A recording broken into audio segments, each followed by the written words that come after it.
You are listening to the Inverted Creative Podcast. I'm Allison. I'm Bryant. And I'm Jen.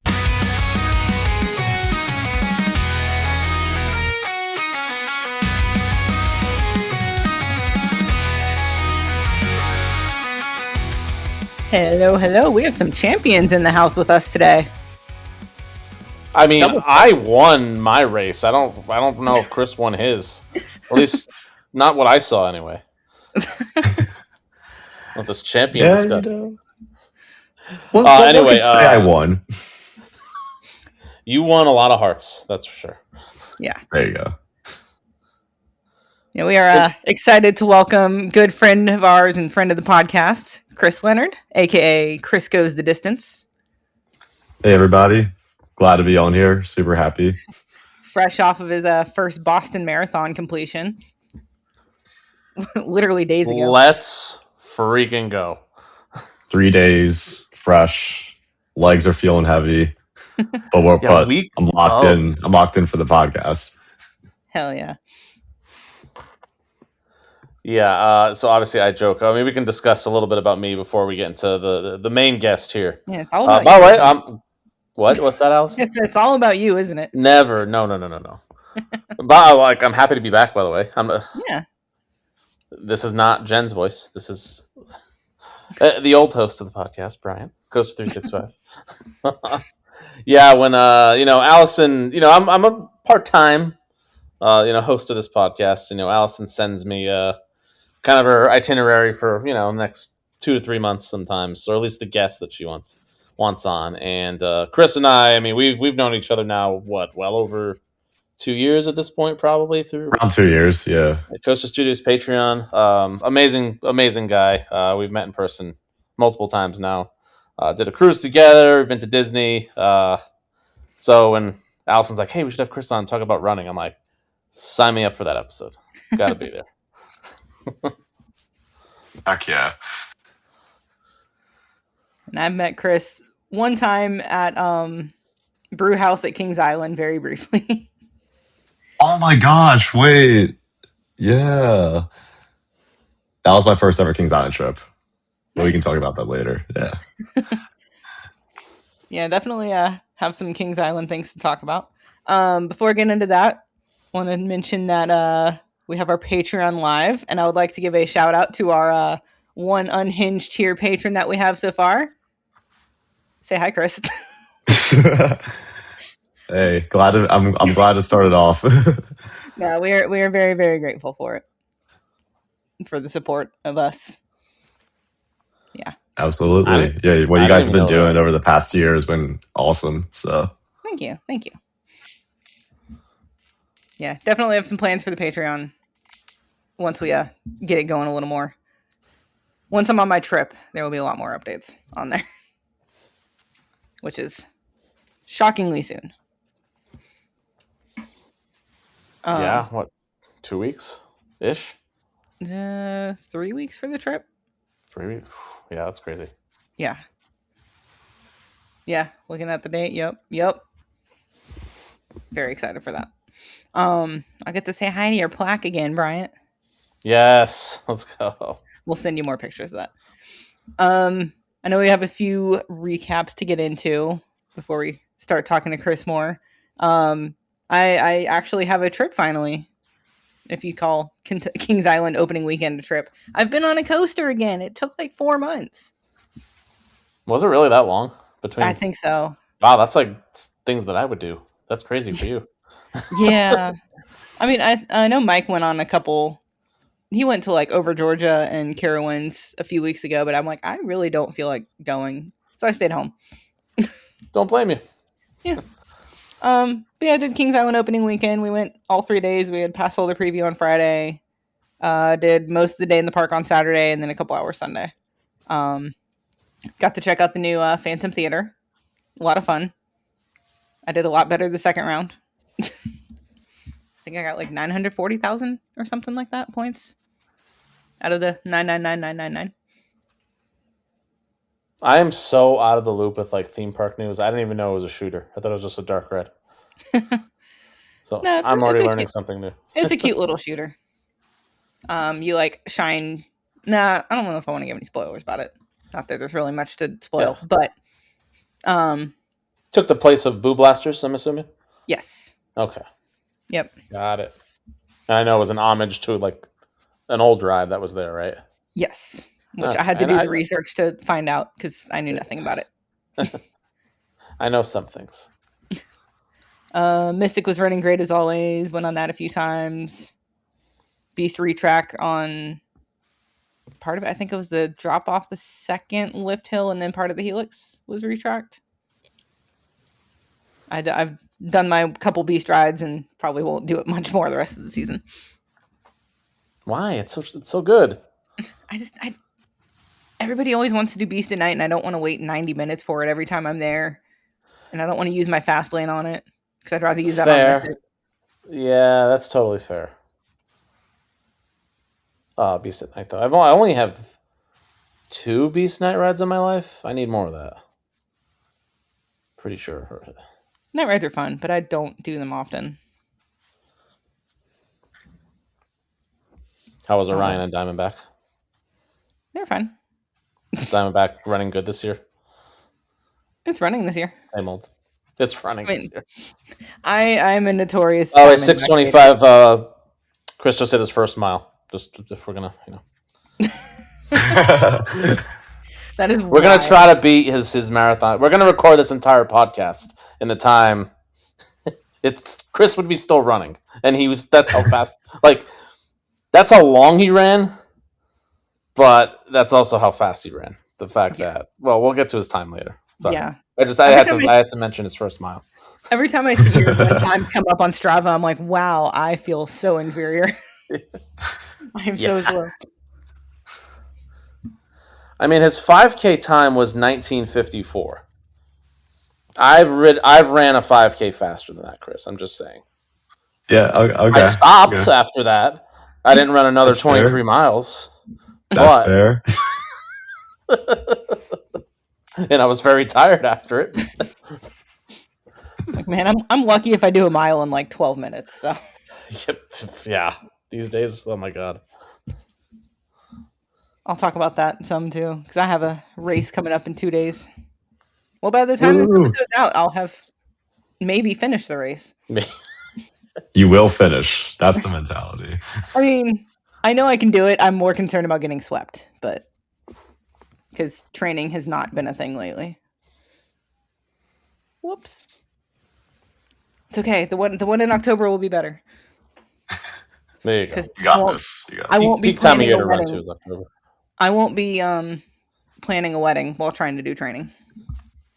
Exactly. So the fact that you're doing this race while doing that is kind of insane. That is impressive. Yeah. I'm not doing the half marathon anymore, though. I'm only doing the 10K.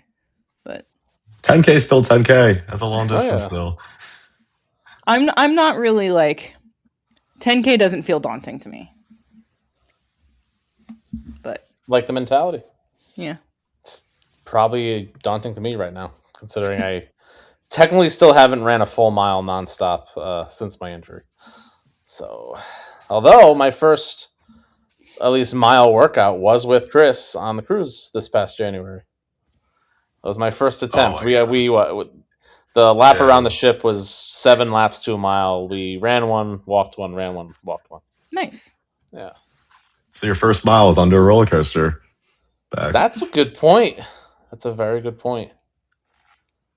I think for me, it's still I need to learn how to land with the bad foot again. It's more of a mental thing.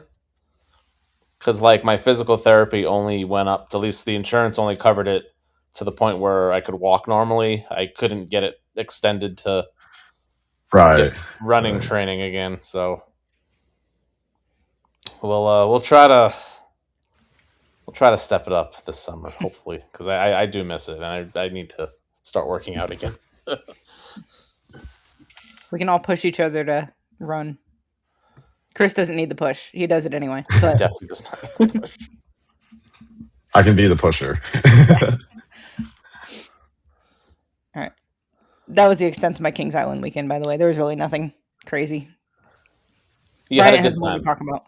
I did have a good time. Got to see lots of friends. That's all that matters. Good. Yeah, when was the last time I was on? I was asked this, and then it's probably been, what, like 2 months? Um, Yelling at Jen about something, probably. was the last Epic one? Universe Deep Dive. Coaster Madness. Coaster Madness, that's right. Oh, yeah, that happened, too. I don't know if you recapped that yet. No, we haven't yet, actually. I've been a bad listener. Yeah, we'll recap that real quick. First time Instagram only. I don't know. I hope everybody enjoyed that. At least people on Instagram, I'm sure, enjoyed it. Definitely a lot less stressful than doing it on Twitter, not having to worry about bots and vote buying. Knowing that every single vote was legit. Yeah, if you don't know, Velocicoaster won its third title in 4 years. Yeah, it did. I don't think it was even challenged, really. If you consider maybe a 59, a 41, that's not really a challenge in my opinion. I do think that's just now. It is consensus probably among American enthusiasts. I assume probably still a good 70-ish% of the voters are American. I was gonna say it did feel like there was a lot of American bias this year. Yeah, there was definitely some questionable, Time Traveler beating Dynaconda. Yeah. Is Time Traveler really better than Dynaconda? Probably not. I know Sarah and Taylor just recently wrote it a couple weeks ago. Am I going to argue that Time Traveler is better than Dynaconda just for them? Yes, so I can piss them off. Don't question my tournament's results. Time Traveler is better. But yeah, it is what it is. Velocicoaster is still clearly one of the best roller coasters in the world. It did defeat, I believe, was it Gwazi in the finals? I already forgot. Yeah, I already forgot. I'm pretty sure it was Gwazi. They had a good run. I think Falcon's Flight lost early, right? Was it Ride to Happiness, I think? Or Voltron? One of those beat Ride to Happiness, which was, I don't know. I want to say, interesting to see. It was Falcon's Flight versus Voltron, and Voltron went on. So Voltron won, okay. Yeah, Voltron made a run to the Final Four, I believe, and lost to Gwazi. I was so sad that it lost. Yeah. I wanted that Voltron Velocicoaster matchup. Yeah, me too. Yeah, it was Velocicoaster Gwazi. Yeah, Battle of Florida. That's right. Yes. Yeah, I think that was pretty much set in stone, I think, whereas I think Voltron Velocicoaster might have been a little more interesting getting that US-Europe matchup, but it is what it is. Congrats to Velocicoaster again. Shout out G Prodigy. You acknowledged it yet again. You're the man. Come on this podcast. Please. As far as my... Oh, go ahead, sorry. I wanted to mention the April Fool's matchups that we did. The Coaster Madness, yes. Coaster Madness. All from the brain of Allison. I don't even remember what inspired it, but yeah, we always got to do something fun. Got to do something unique. Yep. So yeah, it was Coaster Madness, and my favorite one was still all of the coasters at Busch Gardens versus whatever this is from Amazon. The labels just kept getting more absurd as it went on. It was great. It's literally just something that somebody got us from Amazon at some point, and I'm like, I don't know what this is, but this here it is. From Amazon. Whatever this is from Amazon. Yeah. Real quick, Chris, as I know you have also ridden both Voltron and Ride to Happiness, correct? Yes. Which do you think is better? So this kind of goes a bit into the rankings, but Ride to Happiness is my number one right now. Okay, right. Okay. Voltron, I think Voltron, I'm trying to remember. I just did them a couple months ago, and I haven't looked at them since. I think Voltron was 7. Too low. It was the second best European coaster I had. At least that's correct. But yeah. Okay. It's top 10. You can stay on the show. I never got a front row ride on Voltron when I went, so yeah, I was single rider line the one time, so got wing seat, which is cool. I like the wing seat. Second, I got dead center of the trains, middle row, middle, and it was good. And I did not think it was rough. at all. But No, it's not.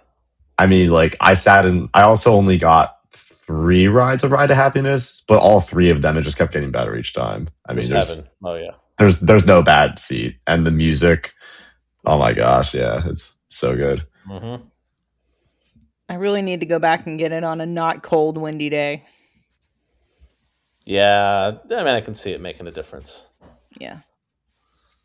But anyway, quick trip recap for me. I finally went to Northern California, the white whale of an area of the U.S. that I have yet to visit, at least for amusement parks. I had been to San Francisco before with Megan. Discovery Kingdom, CGA, and Santa Cruz Beach Boardwalk. Had a fun time at all 3. Real quick, Discovery Kingdom.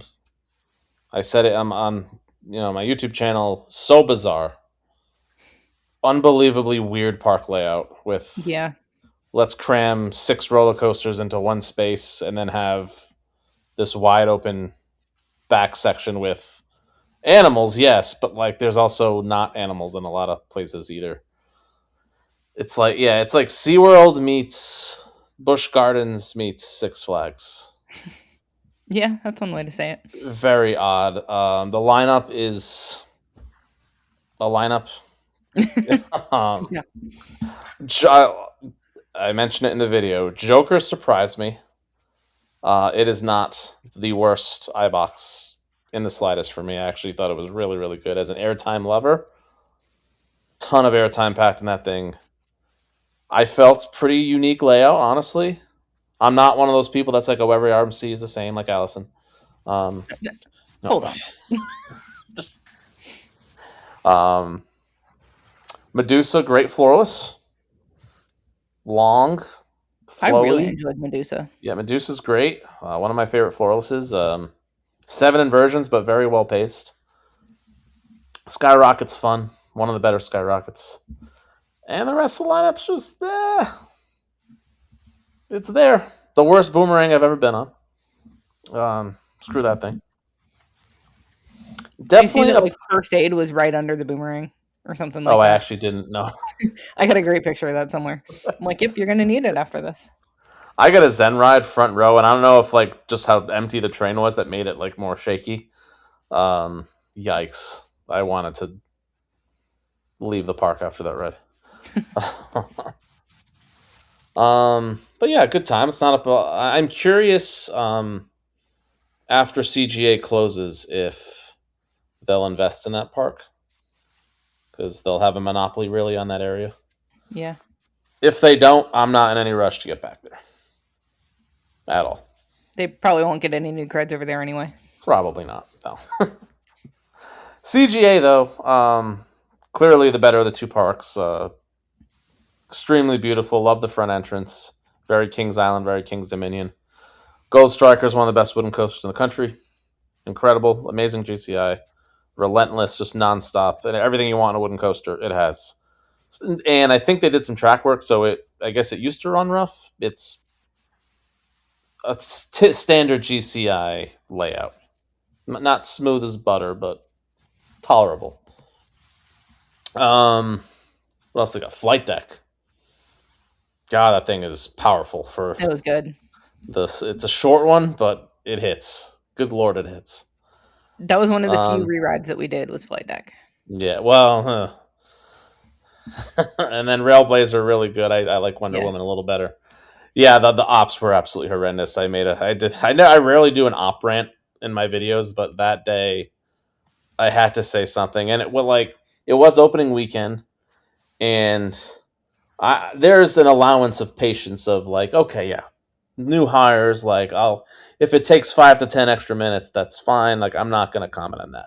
It went a level way beyond that of just like 20-minute waits. What should have been 20-minute waits were like 45 plus. Jeez. And like legitimately, like when it like legit affects the guest experience, that's like, oh, we got to make a little comment here. Yeah, that's and I've sadly, anytime.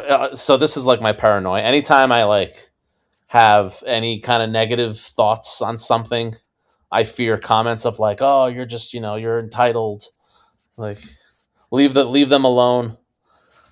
I got none of that. Almost like half the comments were also like, "Yep, CJ ops suck." Like, oh, okay, you're there with me on this one. Okay, and that's unfortunate, but overall the park was great. There's also a part of me that's like, yeah, if they're closing in 2 years, what's the motivation to improve? Don't blame them there, really. So, but delightful park. I'd go back if, like, I don't know, if there's like some big closing party next fall, maybe. And then Santa Cruz Beach Boardwalk, fantastic. That one actually exceeded expectation. Giant Dipper is, I think, the best like old wooden coaster I've ever been on. Yeah, I Slightly really over the enjoyed Coney. it. Yeah, slightly. They're close, but slightly over the Coney Island Cyclone. And my favorite overall here we go. Boardwalk Park. I can't say that phrase. It's my favorite of those. When planning, I'm like, okay, we're just gonna go in and out, cred run, and leave. I wish I gave myself more time. Like there was some dark rides there. They had a flume, bunch of food. Definitely would want to go back there. Whatever the kids coaster is there too. I forget what it's called, but it exceeded Yeah, my expectations. yeah. Like 3 or 4 people are like, "Oh, you didn't get the kiddie coaster." I'm like, "It's kiddie coaster. Is it? Is it a miler?" Or I'm pulling it up because I don't remember. okay. You would think I know these things. Yeah, it's a miler. Custom Okay, that layout. makes sense. Yeah, milers are the best kiddie coasters. So. But yeah, no, great little time. Very, very quick trip. Like literally 72 hours in and out. Got some creds. Trying to stay within 100 of Allison, which is going to Yeah, what do go you want bye right now? bye. I think 662 Yeah. in a few Yeah, weeks. That's sorry. gone. Yep. Yeah. I should be pushing 800. Oof. Good Lord. Ooh.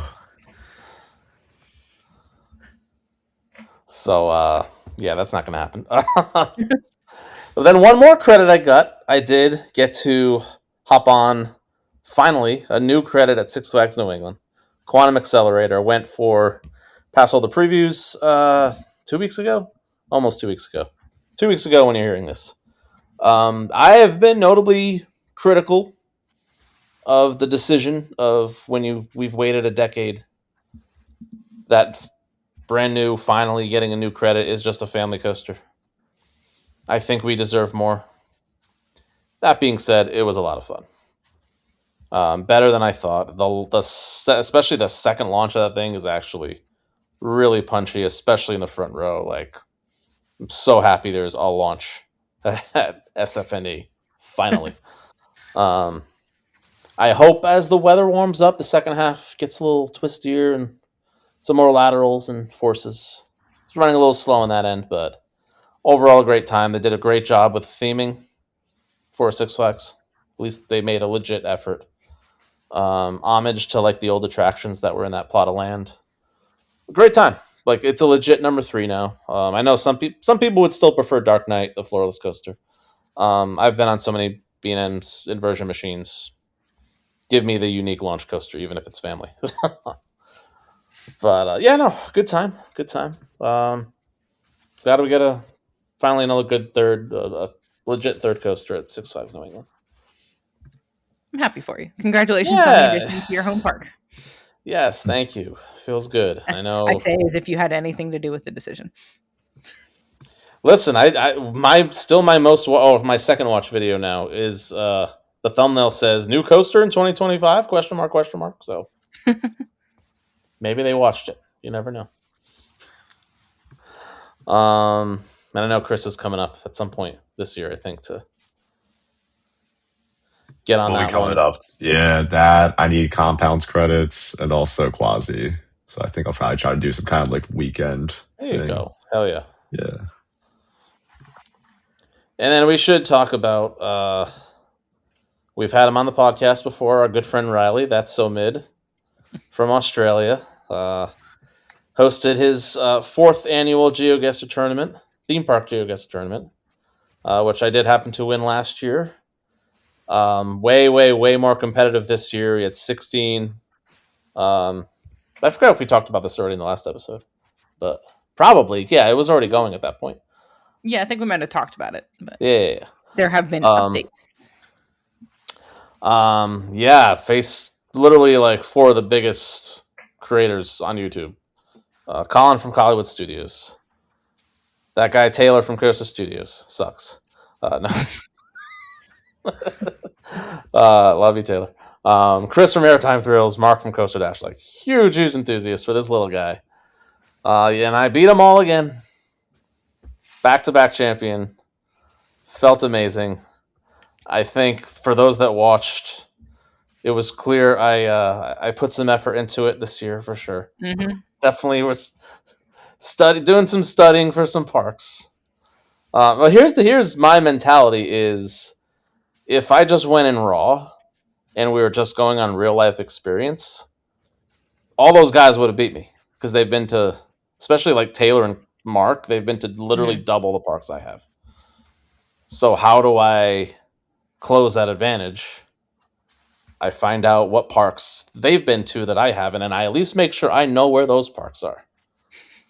And I think that mostly you saw that happen against Mark, especially where we had like 20 of our 28 rounds were parks we both knew exactly, but Yeah. so I was just kind of making those rounds null and void, and then hoping for the parks that are super obscure. That's where I think my strength is using actual GeoGuessr clues, real world clues that have nothing to do with the parks, but I can still maybe get the country. That definitely helped me against Taylor, famously now. Enchanted Kingdom in the Philippines. Whenever he goes there, he needs to take me because I want to take that picture in front of that sign with him with that bleep-eating grin on my face. Does he know how to say that one city in California yet? Definitely not. The edit was perfect, by the way. San Bernardino, Taylor. It's not that hard. It's funny how good he is, how knowledgeable. Like the parks he's been to, he would get in 5 seconds, like I did. But like, take him out of that element, and man, it's funny to watch him go. Yeah. It's like, is this Florida? It's the Philippines. I'll see him in a few weeks. But yeah, no. What's that? You went up against an actual GeoGuessr. Oh my god! Yeah, I didn't even. Yeah, so Riley kind of surprised me after the tournament went final. He's like, "Hey, we got one more matchup with you." Yeah, your face is like, "What?" I was like, "What are you talking about?" But here's the thing. So if you guys haven't watched it, last year Riley, Taylor, and I faced this legit GeoGuessr pro. He's like borderline celebrity in the GeoGuessr community. He has like, I don't know if it's the biggest channel, one of the biggest YouTube channels on GeoGuessr. His name is Oscar, goes by the name Zigzag. We get to play him in just theme park GeoGuessr against him to see if is he so good that even if it's our specialty, can he still beat us? And Taylor and I beat him 1-on-1, but him and Riley in a tag team beat Taylor and I. So the answer is yes, he can still be that good. So when we stopped recording with Mark, I swear to God, the first thing I said is like jokingly, "What do you have, Zigzag like waiting?" And he's like, "Yep, yeah, he's gonna face you next week." I'm like, "Oh, that's awesome." And Riley did such a good job. He made custom maps just for the two of us.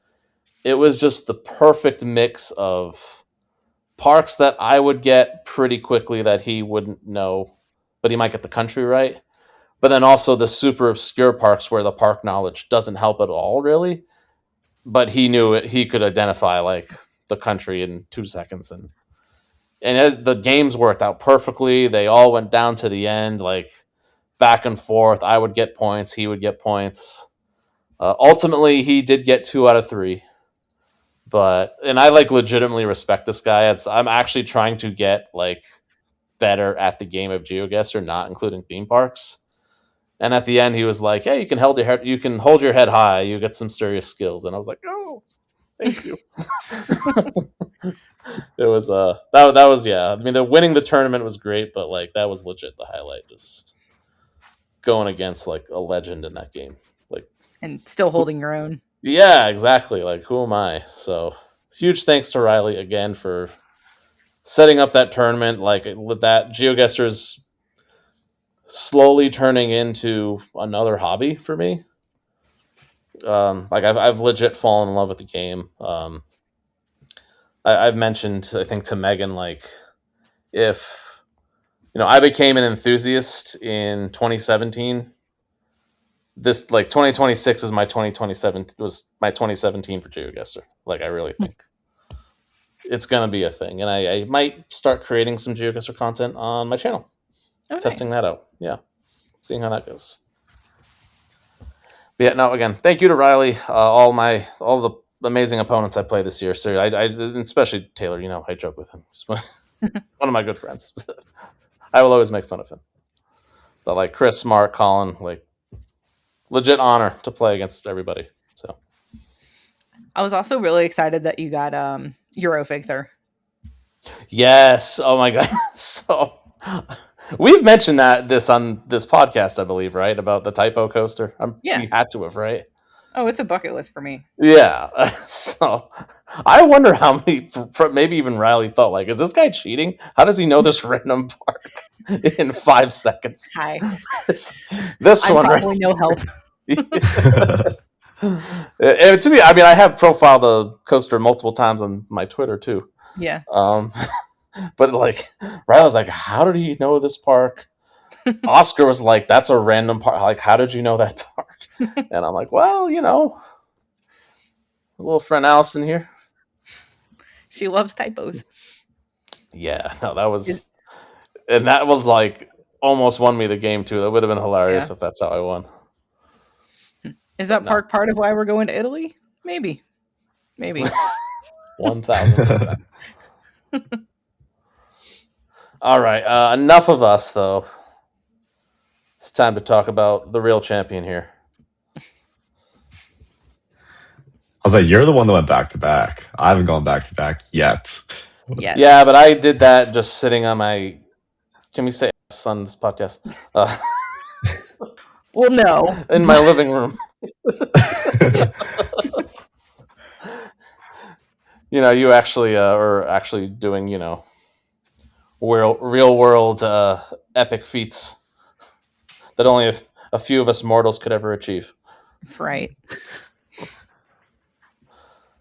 Yeah, I've had ambitions to run a marathon, and like especially more so now than I ever have, but I don't know if I'll actually be able to. But seeing you has helped, and like especially talking to you too when I got back into actually training has kind of helped inspire me to run, to go the distance. Oh, thank you. No, it's awesome to hear. Like, I honestly didn't really know what was going to happen when I started the page, but even if told myself, even if I just like help out one person, that's a success. So yeah, because I know you kind of started. You go out. You got to use this hand raising feature here. Oh, it's like it's like Zoom class. Yeah, it says Brian has something to say. Yeah. I'm just gonna ignore Brian's hand and just keep talking.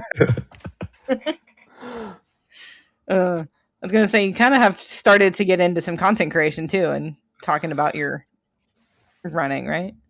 Yeah. So I guess a quick background on me is I was 100% a roller coaster enthusiast before I was a runner. I'm going to point that out. Like, roller coasters have been a part of my life pretty much since 2011 when Skyrush got announced. So I always grew up going to Hershey.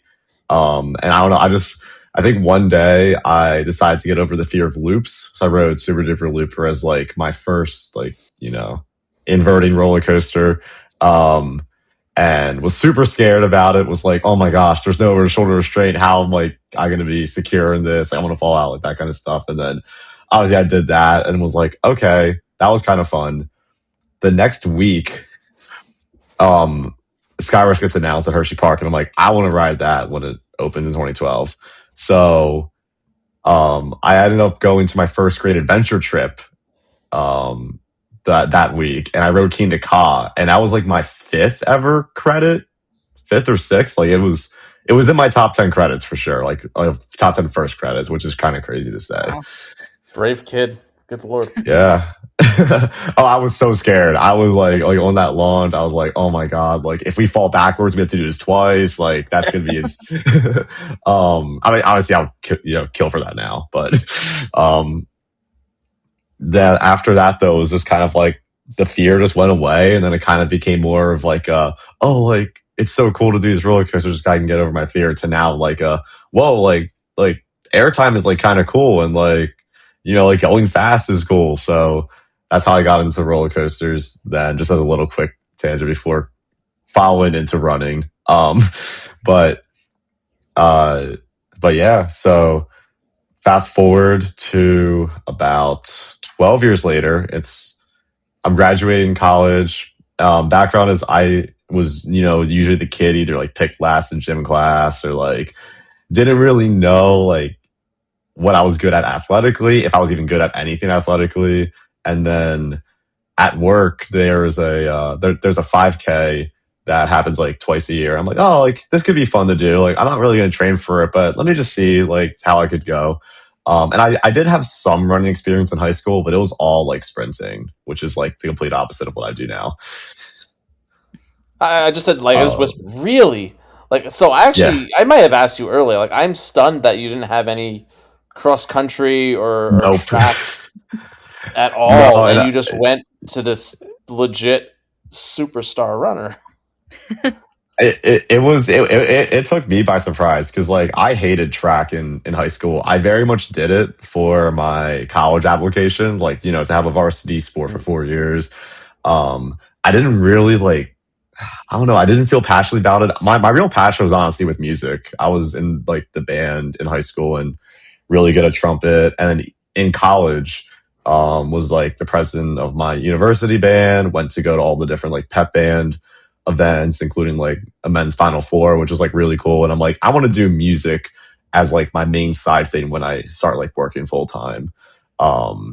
So then once I started working, I did the 5K and was like pretty good, honestly. Out of around like 150 people, I got 14th, which I was like, oh my gosh, that's amazing. Like I haven't trained at all for this. And I got like 21 something in the 5K. And my next goal was like, okay, this time in 6 months when there's the spring 5K, I'm going to try to get sub 20, which to me seemed like, okay, I probably just have to run maybe like 1 or 2 miles a week between now and then, and I should be good. And that really humbled me those 6 months, just like starting out running and like trying to figure out like, like the best way to not get injured while doing all of this and stuff. And then I got to that 5K and it was like a complete failure. And honestly, I owe the second 5K to really what motivated me to get better. Because then I actually started doing research of like, okay, like how do I get faster? Like it's not just by running. You got to go to the gym a lot. You got to make sure your dieting is like correct for the amount of like carbs and protein you're getting. And now I'll kind of tie it back to the theme park side where after that failed 5K, I saw that Disney does a RunDisney race series where for I think 4 times throughout the year and 2 times in Disneyland in California, they do race weekends where you can they advertise like racing through the parks. They advertise it as much more than like a running event. They advertise it as like you can go stop and get photos with different exclusive characters on the way. Like you can like run around the world at like 5 a.m. in the morning, because why doesn't that sound appetizing to anybody? And then one of the 4 weekends is their signature marathon weekend, which happens every second weekend in January, I believe it is. But it's the only time in the year where you can run a full marathon in Disney World. And it is because if you've ever been to Disney World, it's all self-contained on their own property. So unlike Disneyland, it's kind of around like Anaheim and like the surrounding area. They're able to close off all these different roads and make it a full like 26.2 course going through all the parks. And I thought, you know what, that could be really cool. And like that's not really too much speed focus, but I can kind of, my goal can be, let me try to run it without stopping at all or like without walking or anything. So after the failed 5K, I think like literally the day after, I tried to register sells out within like 30 minutes because these races are notorious for having really long online queues. It's basically like buying a concert ticket. It like I was able to buy 2 tickets to the Eras tour easier than I was able to buy RunDisney tickets. Wow. That's crazy. That's Yeah. actually crazy. So luckily though, there's a couple like Twitter and Instagram accounts that follow the registration. And about 3 months later in July, I actually got a notification through an email saying like, hey, the marathon just opened up again. And it was only open for me like 5 or 10 minutes. And I was like typing so fast. I like misspelled like my last name. I misspelled my phone number, I think. But luckily I got the email correct so I could contact support later to fix it all. But I got in for the 2025 Disney World Marathon. So pretty much from then, from July until January, was just training on my own at this point. Was kind of just like looking up different like PDF programs that were online that I could find for like first time marathon build. Again, like I said, didn't really have a time goal. I just wanted to finish, like just like because I've never ran even a 10K at this point. So then kind of parts of these or parts of this build was kind of signing up though for like I did a 10-mile race in Philly called the Broad Street Run. And I ran like an hour 12, and that was like my first time ever trying double digit miles, which was like kind of cool to see. Like, and then later in November, I did the Philadelphia Half Marathon, and that I was hoping just to run anything under 145, which would have been around like a 7:30 pace, and I ended up getting about 6:42, I think was my actual pace, which was like a 127. And I was just like, I don't know how I did that. Like, so for the last month before Disney, I was like, let me set a time goal. Like, I'm going to try to get sub 3 hours at Disney World for my first marathon, which is insane to say even now. Cause now that I know what it takes to get under that threshold, it's like, I don't know what I was thinking then, but dial back. Yeah. What was like the date of this failed 5K? May of 24. Holy crap. So about it was only 2 years ago. Yeah, about 2 years ago from now. That's about insane. 8 months before the first marathon, which is like insane. God, talk about a turnaround. That like legit wow. Like, I mean, continue. You have obviously more about No, you're good. No, you're good. Yeah, please. Please feel free to stop me at any point. I don't know. I don't know why. Like, I always thought, like, okay, maybe if you didn't run cross country in high school, maybe you picked up running in college. Nope. And picked it up for funsies. Or right after college, like, I'm going to start training, and this is you're 25, right, Chris? 25 now. Yep. Okay, so running for 3-4 years now, I'm getting up to a marathon. But no, I've pretty much been running for about like. Pretty much, yeah. I will say though that for our last week of undergrad, we do Villanova kind of does like this whole like senior week thing where the seniors stay on campus for like a full week to celebrate like undergrad and stuff. The house I was living in, we decided to host our own 5K where we made our route from campus to all the way to our house, where we stopped at 3 different like bars like on the way for each mile. So and then at the end of the race, your time stopped when you were done, like finishing your last drink. So I got second in that. I don't ever count that as like a true like timed race, but I will say like that fun that I had was just like my friends running was. I can't say it wasn't a part of like the catalyst that started this, but I didn't do anything between that and the first 5K. So shout out Villanova, by the way, second greatest Big East school. I mean, UConn was the second best team this year overall. Sorry, after our 2 titles in a relatively short span, we at least got back to the finals the third time. Fair. For those that don't know, Villanova alum, UConn alum, like literally the 2 best Big East schools ever, right?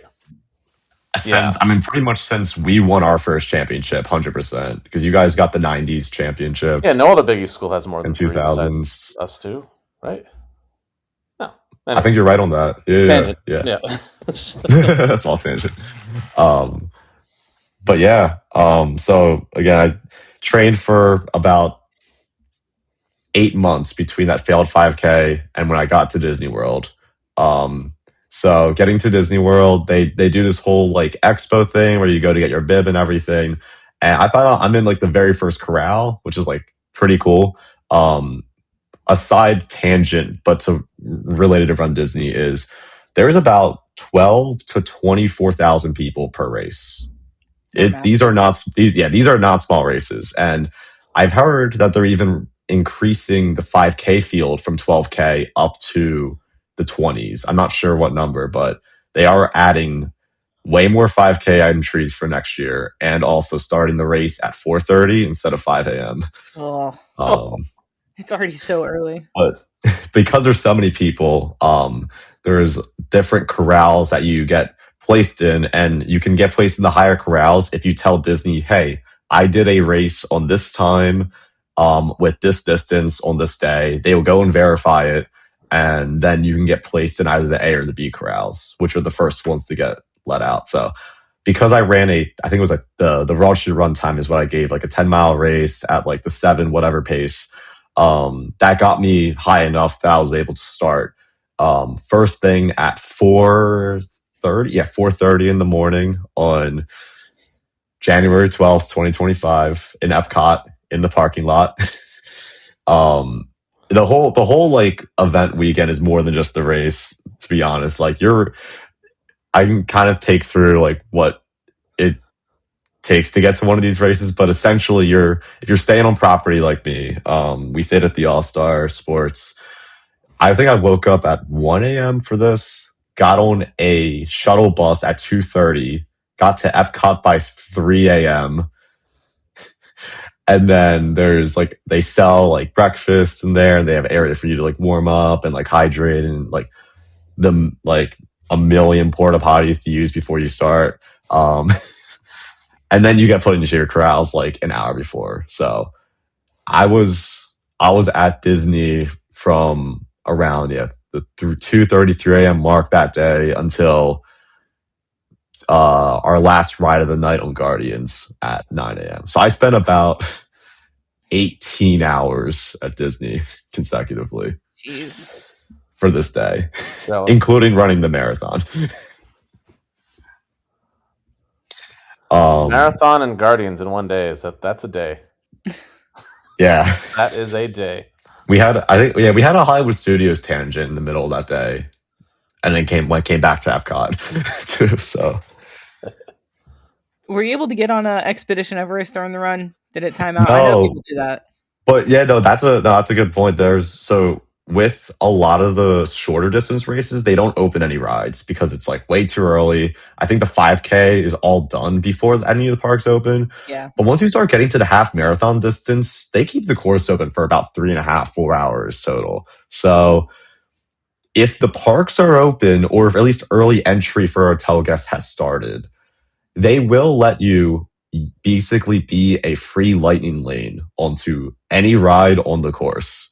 So if you're doing any of the half marathons, that goes around, popular tracks like Tron, it goes around Space Mountain, anything like Adventureland, and then if you're doing the full marathon, you go through all 4 Disney parks, starting with Epcot.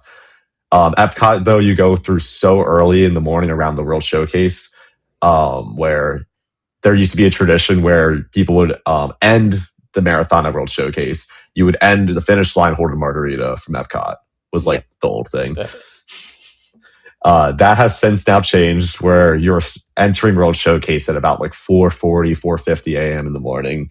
So the torches are up. Like the lake around World Showcase looks like amazing. Just seeing like the vibes, and like it is kind of weird to see, like, especially if you're in the A corral and you're not crowded within like one of the later corrals, which can get really congested at the starting area. It's cool to see the park like that empty, very rare occasion you're going to see World yeah. Showcase with like that few people. But there's a character stops, I think, around there. I think like Aladdin and Jasmine were around like the Morocco section, like Belle and the Beast route around like France, like that kind of stuff. Majority of this race after the Epcot part is all roads. So a lot of those roads that you're taking from your hotels to the different parks, you're pretty much running on. So if you've been to Disney and you can picture the monorail route, that's kind of the first half of this whole course is going from Epcot to Magic Kingdom, the same direction like the monorails use. Getting to Magic Kingdom though, then that's kind of like this pinnacle of the race where you're going down Main Street, and they will allow spectators to come in at 4 a.m. in the morning to fill the entire Main Street, and it gets packed. It is insane. And you're running down Main Street, and like everybody's like cheering you on. It's like super hype. Like I really like think that's probably a top 3 like running memory for me. It's just like my first time running down Main Street. I've done it twice now. Yeah. Yeah, but that is that's just such a cool experience. And then you go around Magic Kingdom. For the marathon, it's about like miles like 9, 10, 11. So again, if you're in one of the later corrals and you're getting to Magic Kingdom when the park is open, you can go on any of those rides as a lightning lane person just by showing your bib, getting in line, and hopping right back on the course. I did not have the privilege of doing any of that. However, Tron was cycling. So there's a photo of me like running under Tron, the canopy, and then like the light cycle is like going over. And yeah. See, maybe because I'm older, I always had bad legs. Like if I'm running a marathon and I stop for 30 seconds, I'm just going to lock up. How do you ride something? Yeah.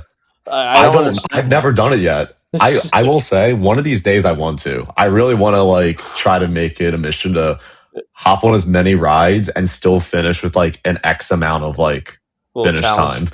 Yeah.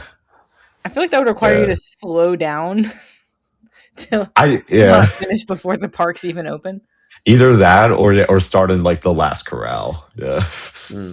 My hamstrings would just be shot, and I would not move after if I stopped for 10 seconds. Or at least if I could keep walking, but if I had to sit down. Yeah. But yeah, after that, you kind of exit Magic Kingdom, and this is what I call the parking lots of torture. You're pretty much going through the Magic Kingdom parking lots like in like 5 zigzags, just back and forth, until you go through this like service road that takes you into this part of the safari that the guests are not allowed to enter, but the runners are, to go into this like back way to Animal Kingdom. I don't know if they rerouted the course since Dinoland is closed, but Everest is like the most popular ride people will ride during the marathon. So getting on Everest that's around 18 miles. So you still got about 8 to go, but I mean that's got to be a cool thing to do, I'll say, for anybody that has done it. It's probably for like privacy and like people sleeping. Like I've always wondered why they didn't go through resorts. I feel like that'd be a more scenic route. They do in a little bit, yeah, okay. Yeah. So I get to it a little bit later, but for the marathon course, at least, after you're done Animal Kingdom, you go to Hollywood Studios next. But between Hollywood Studios and Epcot, on the journey back to the finish line, you're going through the boardwalk and the beach club area, like that. Okay. Cool. And like a lot of people stand on their balconies if they have like the balcony view rooms, like cheering, and like people come outside just to like kind of like line the boardwalk area to cheer. And then you enter through like this backstage area by like the Figment and like the Land Pavilion to get back into Epcot. Right. That is how nowadays. Ever since Guardians opened, you can now ride Guardians on the marathon course as well. So that's honestly a pretty good lightning lane you get for free if you really want to ride a roller coaster in your last mile of the race. But again, it was not open. I ran all day that day. Yeah. Yeah. And then you do a backstage tour of the Guardians and Test Track. where you're going behind the park and some like service areas, cast member only areas, and then you take a U-turn to the Epcot parking lot, and you see the Run Disney finish line at the end, and that is your entire course. I did forget to mention as well the other parking lot that's terrible is Blizzard Beach. I've never been to Blizzard Beach before or anything, but there was about a 1.5 mile loop around the entire parking lot at about mile 21, 22. So it's not shaded. It's late in the race. Your legs are tired. Mentally, you're kind of like fighting still, your mind telling you to stop, but your body's saying like we got to keep going. So brutal. Yeah. Yeah, but sorry if that was long for like just describing that course, but I mean, I was entertained. I've done 2 half marathons at Disney. I did one of the princess runs and then the inaugural Star Wars half. So it was 2 different courses. Oh, okay. So I think was the Star Wars one like around Epcot and Hollywood Studios then? It was like Animal Kingdom and Hollywood Studios. Oh, that's cool. Yeah, I don't think they do those anymore. I got a picture in front of the Tree of Life during that. Oh, cool. That's awesome. That's awesome. I kind of wish they did more runs in Animal Kingdom because the marathon's the only course that touches Animal Kingdom, and it's definitely a bit hillier than the other parks, but that would be a really cool like thing to like run around the tree, run around Avatar Land, like that would be cool. I think it might have been pre-Avatar. I could be wrong. Okay, gotcha. I guess I could like look at when that was. I don't remember. I have it, the medal literally right here. Where is that? I'll say Disney does some really good medals with all their races. It's April 2016. That's pre-Avatar, yeah. I think that's pre-Avatar, yeah. Yep. And pre-Star Wars, pre-Star Wars Land. Yeah. That's true. That's cool. Yeah. Happen to have that handy. Very nice, very nice. Yeah, I'm big on the medals, and Disney does the medals better than anyone.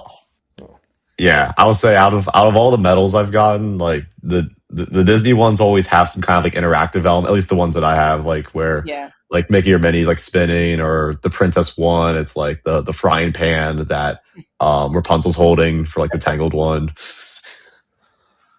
Yeah. So since Disney, obviously you've continued to up your game. What other? Obviously, that I think was it after Disney you started your Instagram, or was that slightly before? So yeah, I started my Instagram the day after Disney was done. Yeah. So first marathon happened, super hype. And by the way, I know I mentioned earlier in the podcast that my goal was for sub 3 hours. I got 3 hours and 56 seconds. Oh my god! The first marathon. There are a couple points during the race where I was like, I probably could either sped up or maybe I could have conserved that energy a little better this one earlier part, but I was still like just super ecstatic to be that close. But it also gave me a little bit of like a goal to work towards still, which is cool. But yeah, I started my Instagram, which is Chris Goes the Distance, the day I got back from Disney. And it primarily started as my Chicago Marathon fundraising account. So after Disney, I decided to look into like kind of what other races there are. And there's a series of them, if anybody here is familiar with running, called the Abbott World Majors. It's a collection of previously 6, but now it's going to be going up to 9 within the next couple of years of 6 worldwide marathons. And if you complete all of them, you get this medal called the 6-star medal. One of them being Chicago, which is the one that I'm fundraising for. I fundraised with a charity called Bandwidth Chicago, who helps students in Chicago get music education for free, because a lot of schools around that greater Chicago area have cut it since COVID and the pandemic and everything for funding. So because I loved running, and because I also loved music still, because I, again, played the trumpet and stuff in school, I thought it was a really good way to kind of like give back to my passion that I had as a student, so other students could have like the same opportunities that I had growing up. So I started the Instagram to kind of promote that fundraiser and set after the goal of fundraising while also chasing after this whole 6-star journey. So the Instagram slowly went from me doing just fundraising updates to then being like, okay, like I'm running like this many miles today or whatever. And like I didn't really do anything outside of Strava at this point.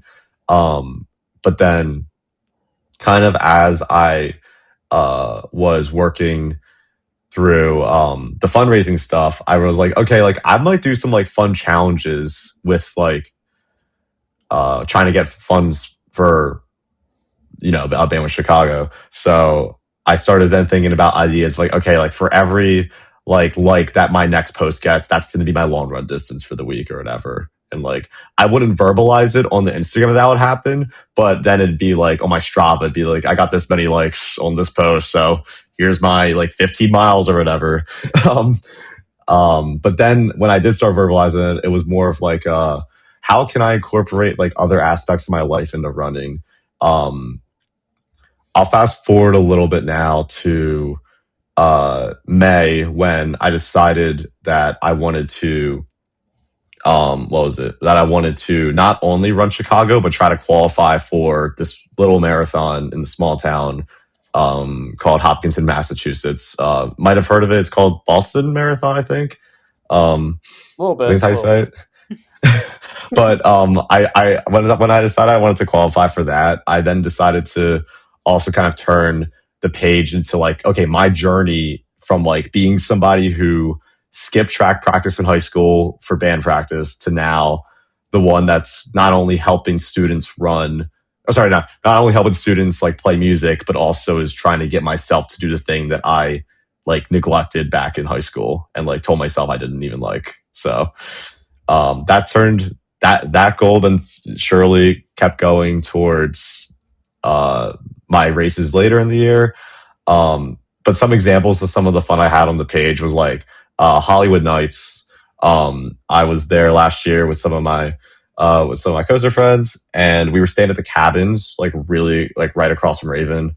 That whole like campsite area. Uh, I would wake up at like 5 a.m. in the morning. This was like, I think this was after the first night. So day 2 of Hollywood Nights, where we're already up late from the previous night, marathon and voyage and everything. And I was like, I'm going to run the amount of coaster track that I just rode the day before, which was, I think like 7 rides on voyage, at least 4 or 5 on legend, 3 times on Raven, like, Thunder, like getting all of them together. I think it added up to like 14 or 15 miles. Okay. So I had to run 15 miles before I told myself I'm going to do this before all my cabin mates wake up so that I don't delay the plans of like the rest of Hollywood Nights. So that's actually, I feel like as I grow older, my memory's fading. That's actually an incredible challenge. I love stuff like that. Yeah. So like I would do stuff like that, or if we're at Disney World, I'll try to like see how many resorts I can hit on like one run, just because how close they are together. And there's surprisingly a lot of paths, like walking paths between the resorts I never knew about. So, Oh yeah. and then some other things too would just be like for every like $10 we raised or whatever, I would go to Hershey, and I think it was about 7 times I rode. Oh my God, what was it? I forget now if it was Coco Cruiser or Trailblazer. It was one of the two. I think I might have just alternated between those two though, for like I had to do 7 of one and 7 of the other for like the amount of time somebody donated $10 like in a day. So like I would incorporate the page to be kind of like half theme park, half running. It's definitely slowly turning more into running, but I have a lot of ideas for the future of how to get it back to like a nice like hybrid social media is what I'll call it. I'm excited to see how you do that. Yeah, there's some cool ideas I can talk about a little bit later for sure. Yeah, you're a creative guy, so like, yeah, you're gonna do some good things with that. So let's talk Boston. So yeah, for those that may not know, if you guys know, I'm from New England. Worked in Boston for 4 years. Yeah, I know, right? And grew up in born and raised Massachusetts. The Boston Marathon is a massive deal. It is the world's oldest marathon. 1897, they've been doing this thing. Jeez. Literally a national holiday in the state of Massachusetts. Nobody works. It's called Patriots Day. Like the biggest tradition in the history of Boston, I would say. Like I think it's not just the Boston Marathon. People call it the marathon, and it's insanely hard to qualify for. Correct? Like it's not like you can't just hop in this race and sign up. Yeah, no, there's some strict times that you have to meet to previously, or that you previously have to run to even get in. Or Um, raise like tens of thousands of dollars or something crazy, right? yeah, no, the people that do fundraising for Boston are amazing. Like I think this year it was over like 2 point or like $3.7 million raised. I know it broke the Wow. record from the past year, and like yeah, a lot of really good causes get the proceeds from all the hard work that the fundraisers do. And if you're fundraising too, like it is super hard to be training for a marathon while also trying Yeah. to think of ways to fundraise. And like, it's like some of my friends that I knew that fundraised, like they put on like Super Bowl square events, for like the score squares, or Mhm. they would have like a band that they knew, like a small little band, do like a small neighborhood concert where it was like $5 enter. The band would do the performance completely voluntarily, and then any of the proceeds from the entry for that concert, or any of like 10% of like the drinks sold at the bar or anything, were all donated to like those people's fundraisers. So people go all out for how they fundraise for these kind of Yeah. things. That's so cool. It's amazing. It is. But I only mentioned like that I worked and lived in Boston because I had never been. Even the 2 years I lived there, I had never attended the Boston Marathon. Now, granted, one of the 2 years that I lived there, I was in Europe. That also happened to be 2013. If you don't know what happened there in 2013, read a history book. But when I heard Chris, he qualified for the Boston Marathon, good buddy of mine. Even in Connecticut, I'm not that far away from Boston. This has to be the year I finally go. So, Yes. I was still Yeah. I'm like, oh, where do I didn't even know where to go. Do I go to the starting line? Do I go to the finish line? I was like, I don't really want to deal with the crowds at the end. Fair. So found a spot around mile 3, mile 4, got there super early, and I was just waiting for this guy to come through. So what were your take us through like your nerves of like the days before, the hours before? Yeah. So yeah, I flew into Boston on 2 days before the race. And then just like Disney, there's an expo you have to go to where you pick up your bib. The Boston Marathon Expo is really cool because um, you get a certain color bib based off of like your qualifying time. And they say that like to get the red bibs, apparently, like I didn't know this until I got there, but like the red bib is like what a lot of people try to chase after because it's like the fastest. I think it's like the fastest 7,000 people that are not the elite runners. So Okay. you have the elite runners that have like their name on the bib, like that is their number, is like Mance for like Connor Mance or like Elliot Kipchoge whenever he ran it. But I got to get one of the red bibs for my first Boston Marathon, which was really cool. And I think the cutoff this year was like you had to run around a 2:52 or faster full marathon to get a red bib. So to put that in perspective, every male that's under the age of 34 has to run a 2:55 to qualify, but to actually get accepted, you needed to meet a 4-minute cutoff. So you really had to run like a 2:51 if you were in my age group to qualify. I qualified at a 2:47 in Erie, PA. Fun fact, I've never been to Waldameer, but I have been in that parking lot for hours waiting for the Erie Marathon to start. That's so cool. And so I got to stare at Ravine Flower 2 and did not get to ride it. But Yeah, that was like me. I was yes. outside of Waldemar, except I hit a deer and couldn't ride because of cars. So we share that. The same but different. Very similar. But yeah, getting to the expo, it's kind of nerve wracking because everybody there is kind of like everybody's there is excited but also nervous because it is by average. I think by average finish time, it is the fastest marathon in the world. Um, so then getting to the start line is a whole other stressor in itself. There's these buses in this area called the Boston Commons. It's by the public garden, it's by the public library. Um, and you're waiting there to get placed onto buses that will take you an hour away to the start line. And it's really cool to talk to and get to know some of the other runners while on this hour-long bus ride. You get to know your seatmate pretty well. And like the guy that I was sitting next to, who's also named Chris, we ended up like exchanging like numbers and like whatnot, just because like you get to know them for that whole hour bus ride. He was giving me tips from the years he's done in the past, but it puts into perspective how long a marathon is when a ride to the start line is is that long. And now, like most marathons are usually a form of some loop.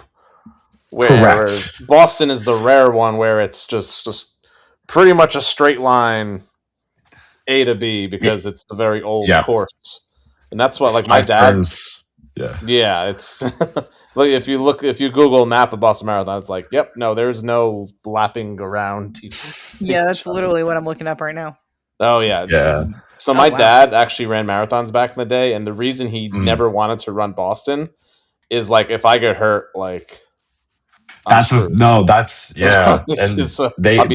be 10, 50 miles away from where I need to be. Right. Luckily, they have medics and an aid station at every mile. So if you need anything, they are like right there. But yeah, a lot of the loop courses, it's maybe a medic station every like 5 miles. So I completely understand that. Somewhat near the starting line, the finish line. Yeah. But the race starts in Hopkinton. Very downhill course. Wow. Well, it is a downhill net, like overall. Yeah. It is notorious, however, from I'll get into a little bit the course, but starting in Hopkinton, going all the way down. I forget the first town you hit, but I know Natick is around Ashland. Mile 7. Oh, Ashland, right? Ashland, and there's true.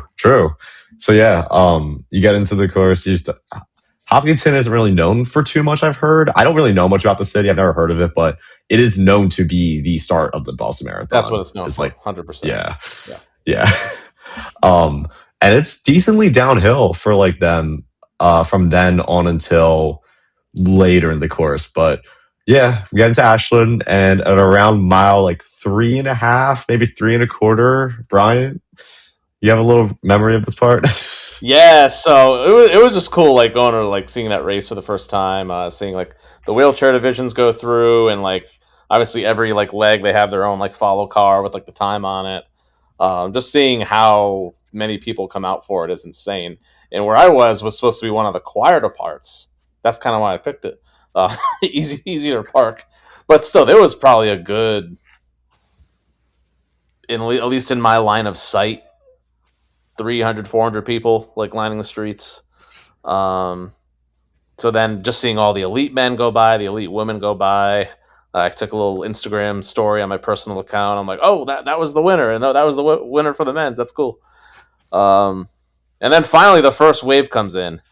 I don't know what I was thinking. I knew how many people ran this thing, but I thought like, I don't know, there'd be 50 to 100 people around you as you're coming by. Like, oh, I'll be easily able to spot you. No problem. And then it's just hundreds and hundreds and hundreds of people coming by. I'm like, I'm not going to see him. I'm like, I came all this way. I'm literally going to miss him somehow, especially with how fast they're running. And I did want to take like a little film of him going by. So I'm like, but there's so many people. I'm like, I'm just going to focus on looking at Chris, and whatever the phone captures, it captures. So thankfully we had texted that morning. I told you, okay, I'm going to be on the right side.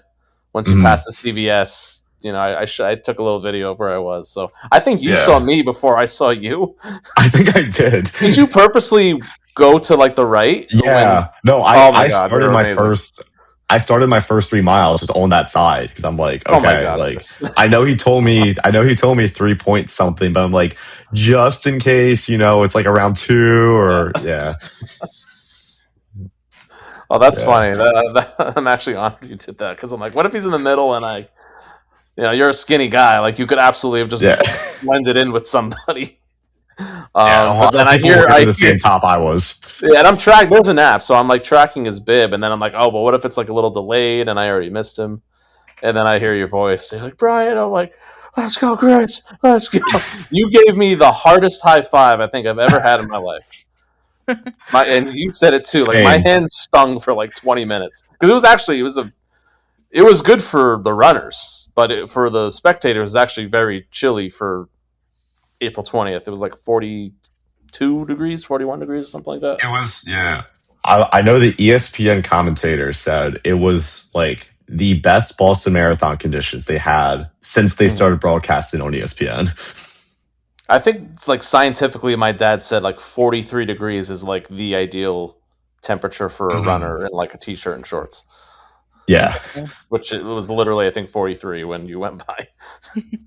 Yeah, it was cold at the start line. Right. They keep all of us in this like village. They call it Athletes Village, where you start the race, and you pretty much are told to go up with clothes you don't plan to ever see again. So they donate all the clothes to a boys and girls club in Boston, which is really cool. So all the clothes are not going to waste. But yeah, I went up with like hats, gloves, sweatpants, sweatshirt, and an old pair of sneakers that went through already like 600 miles that I all like right before the race started, threw it all off, put my actual racing shoes on, and then but yeah, that's really cool. My hand was like raining after I high fived you. It was so hard. But like, and then was like with adrenaline. Yeah. I was following your pace, and you were like super consistent those first 3 miles. And then as I'm leaving, which I made the genius decision of, wait, I parked on the opposite side of where I'm standing. How am I going to get across? Oh, luckily there was no gate, so you just gotta wait for a gap and run across. Technically, I ran the Boston Marathon course on Patriots Day. Maybe just side to side, not point to point. 10 steps versus the many thousands that you ran. But anyway, yeah. As I'm leaving, I check your pace again, and it was like 2 seconds slower. So I'm like, oh, I hope that high five didn't somehow like slow him down, and he doesn't meet his goal by 3 seconds because. Yeah. Yeah, but oh man, no. I mean, I was after I saw you. That was honestly like a good adrenaline to just lock in because first like 2-3 miles of a marathon kind of dictate, at least for me personally, they dictate how the rest of the race is going to go. Where if I'm feeling like great, like okay, like this is going to be a PR day, this will be a good fast day.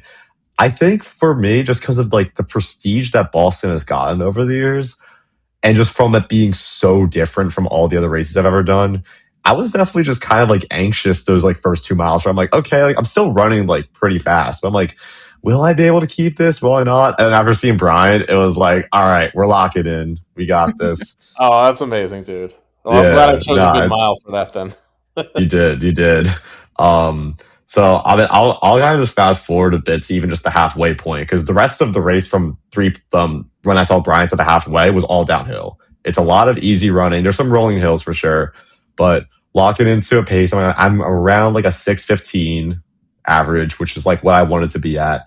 And there's this women's school called I think it's like the Wellesley University or Wellesley College, and it is the loudest tunnel I've ever heard, and it's not even an actual tunnel. They all get off school, and they are all college students, on a Monday. No classes, just outside cheering runners for all in the morning and the afternoon. And it is like the loudest I've ever like my ears are ringing for like the next mile after that area, which is insane. If you look up photos of like the Wellesley Scream Tunnel, it is like one of the most unhinged, but also one of the most like chaotic parts of the race. And it's a really good like halfway, like, okay, like, I made it here. This is going to propel me for the next half. Then there's this town called Newton, Massachusetts, who also, Newton. I don't know. Yeah, Newton. I don't know if it's known for much. Fig Newton's is not named after Isaac Newton. It's named after Newton, Massachusetts. The cookie. Oh. There you go. I actually didn't know that. There you go. Brian's trivia fact of the day. That's a good one. But we get to this place called Noon, and unlike the rest of the race, this is actually all uphill. So if you look at the course elevation map, from like 16 to 21, there's 4 notable hills called the Noon Hills, where the last one is called Heartbreak Hill because it is where it's mile 20 in a marathon, which is already tough, but it also is about almost a half mile of just straight incline. So if you tried on your treadmill to run whatever race pace you want to run, like let's say like a 5 or 10K at, and then bump it up to like 5% for half a mile, you're gonna feel like it works different muscles than you're used to, I'll say.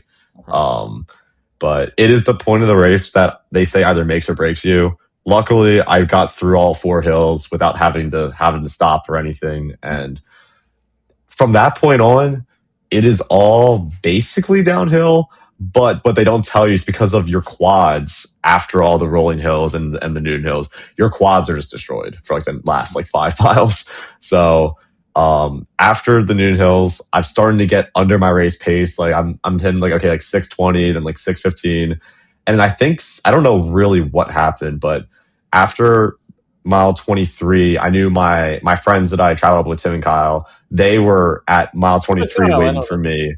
Yeah, yeah, from the cruise. And they they told me, all right, we'll be on the left hand side. And just like you, Brian, I saw them before they saw me. So I was like screaming at them like, hey, and they're with like their camera phones and they're like where is he? And then they see me like right as I'm passing by locally for like half a second. And then the next mile, I see my girlfriend Nicolette at mile 24 and a half. And that's like once after I saw her, which was amazing to see her on the course. To be honest, I kind of blacked out for the rest of the race where I was just like, okay, I'm in the zone. I'm going to give it everything I have left. And I somehow pulled off, I think it was like a 5:55 mile and then like a 5:45 to end the course. So I had the adrenaline just going at that point, carrying me through. Your last mile was 5:40. Yeah. Jeez. So I left it all out on the table, I'll say.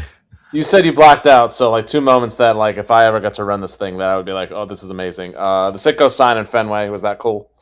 Oh my god, yeah, that was the game so going on. Cool.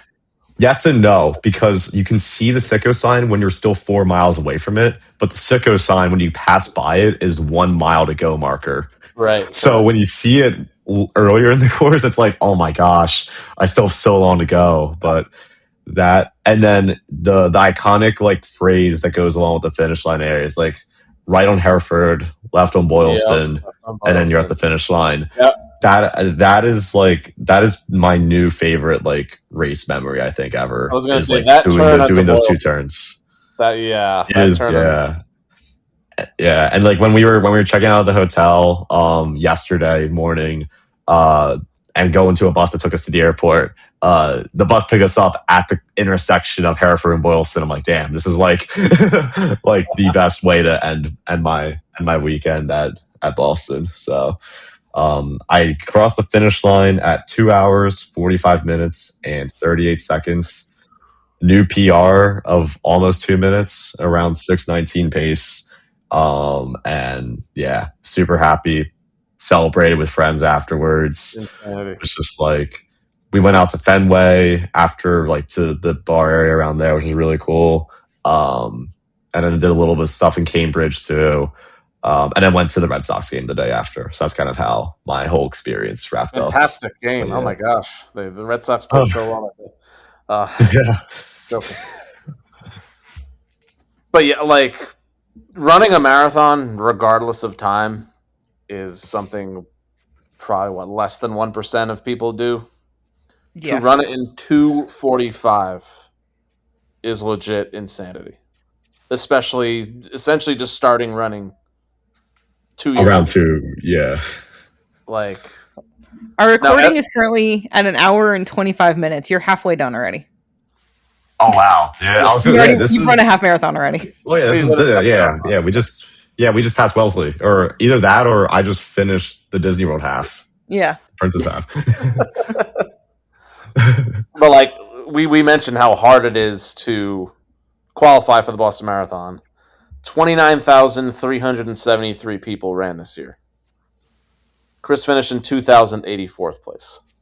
Jeez. You beat over 27,000 qualified runners of the Boston Marathon. Yeah.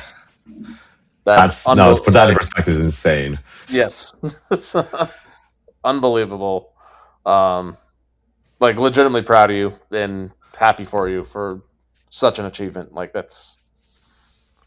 I don't know if any other guest has done something like that that we've had. Yeah, I don't know.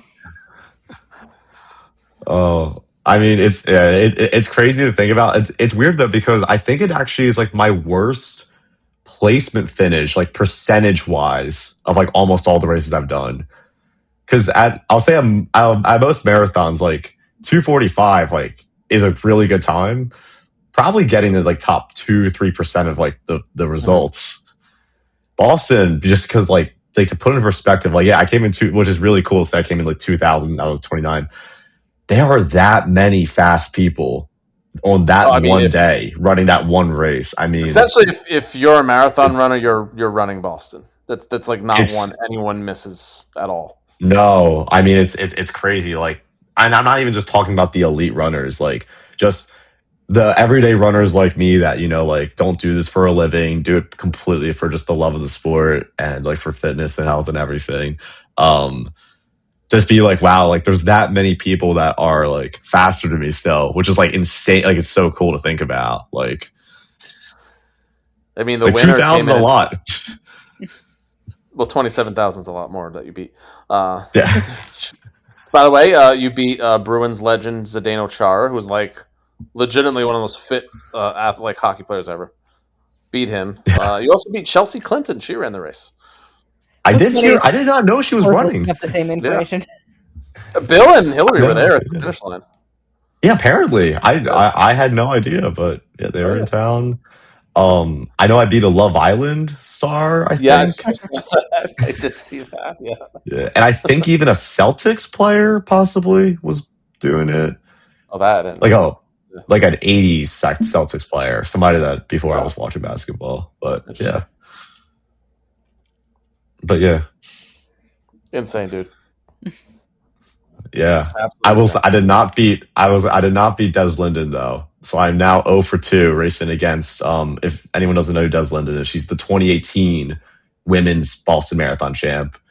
First American female to win it in over 30 years. Right. That's right. She raced it this year in like the amateur field, basically where I was. Like, she started in the same like wave as I did. And I think she ran like as her casual pace around like a 2:35, I think, or 2:34. She paced her husband, and there's a video of her at like mile like 12 cracking open a beer and chugging it for like a good couple steps, and then giving the rest of it to her husband who he finished the same time that she did. I'm like, damn, she's incredible. Like, that's insane. Another level. My goodness. Yeah. But yeah, Boston happened. But the other race I raced against her was a Disney race, which she did win. Oh, no kidding, of course. Yeah. Yeah. And then you placed third overall at a Disney race recently. I did. It was that one. So Princess Half Marathon weekend. That was a training tune-up race for Boston. So it was about 6 weeks before Boston. Flew down to Disney. Nicolette and I did the 5K because they do kind of like a series. So it's a 5K Friday, Saturday 10K, Sunday is the half marathon. This year, the Princess themes were, let's see, it was Merida for the 5K, it's like Brave themed, Moana 10K, and then Tangled for the half marathon for being Rapunzel. If you do the 10K and the half, it's called the Belle Challenge, it's called the Fairy Tale Challenge. This year themed the Belle. And then you get like an extra medal saying like, I ran like both races in both days.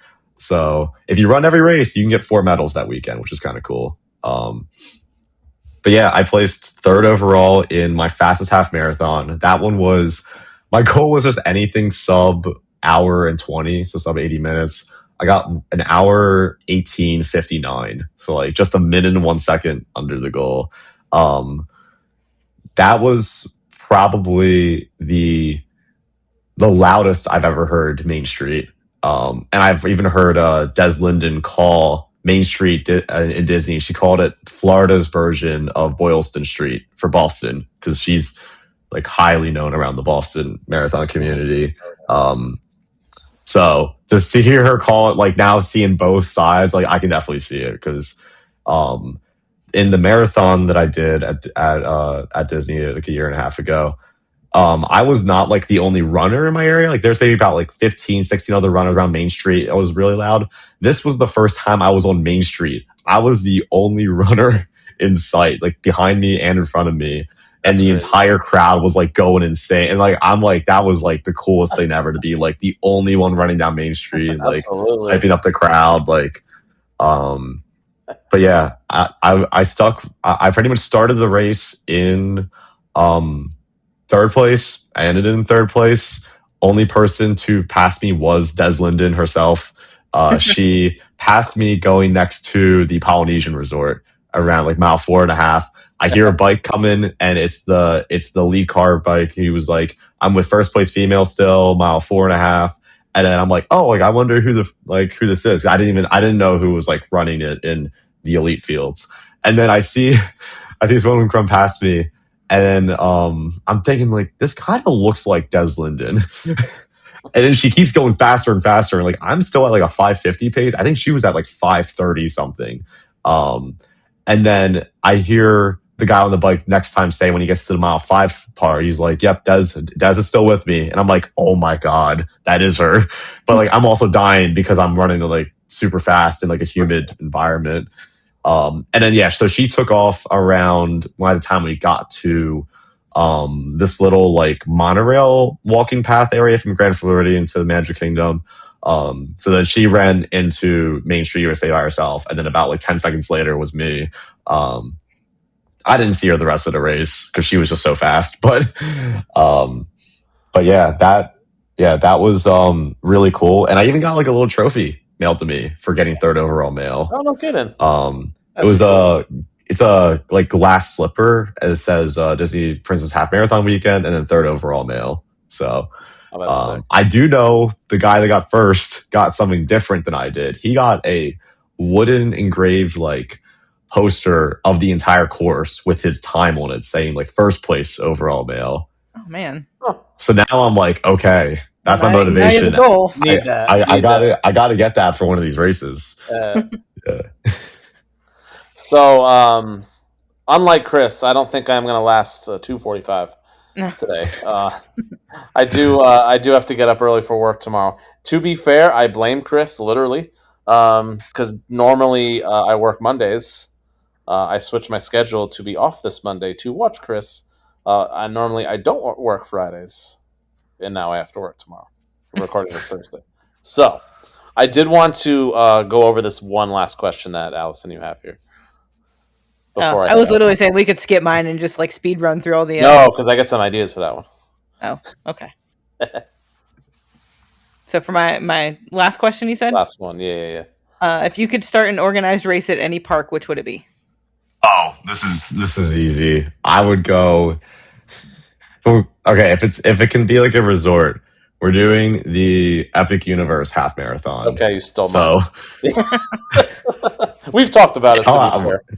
We have talked about it. I want to try to think of another one, but like I just thought of this idea of like, yeah, if you start at Epic, maybe you do like one port or whatever. You go out of Epic through like a backstage area. You can run up to islands, to Volcano Bay, and to Studios within maybe like 3 or 4 miles. I think it is. You could easily go around those parks, come back around, and then do the rest of the universe, like do the other portals. Yep. And then the finish line could be the Chronos. Like, yeah, amazing. Like that, they have the park to do it now. Yeah.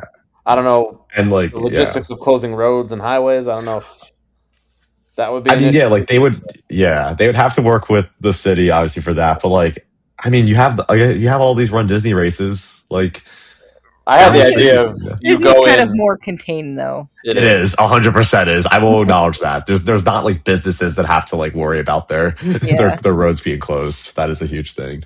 I had the idea if you go into the ministry and you go through the flu powder and you wrap around the statue and then head out. That would be sick.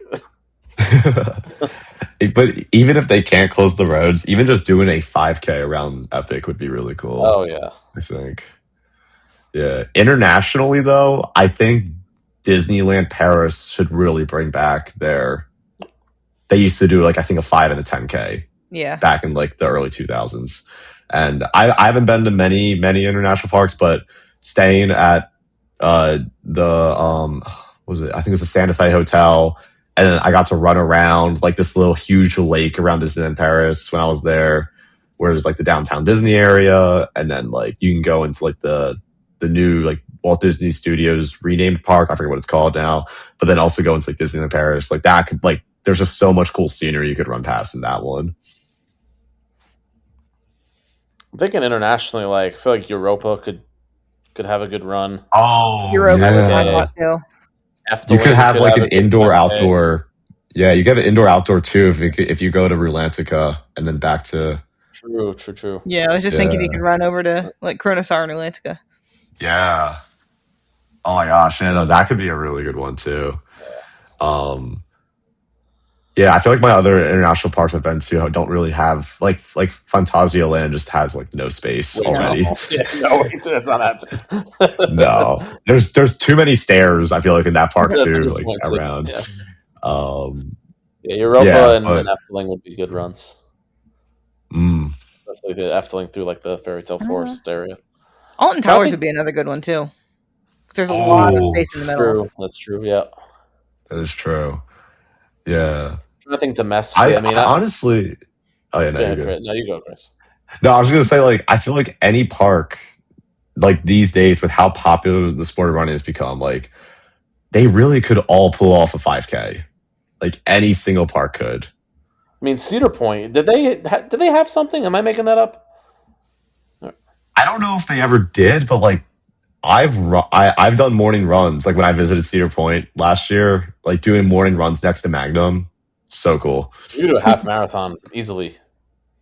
Just going run around the outskirts and then run in the park.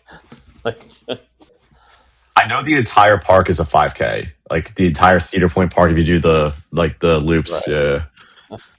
Believe that.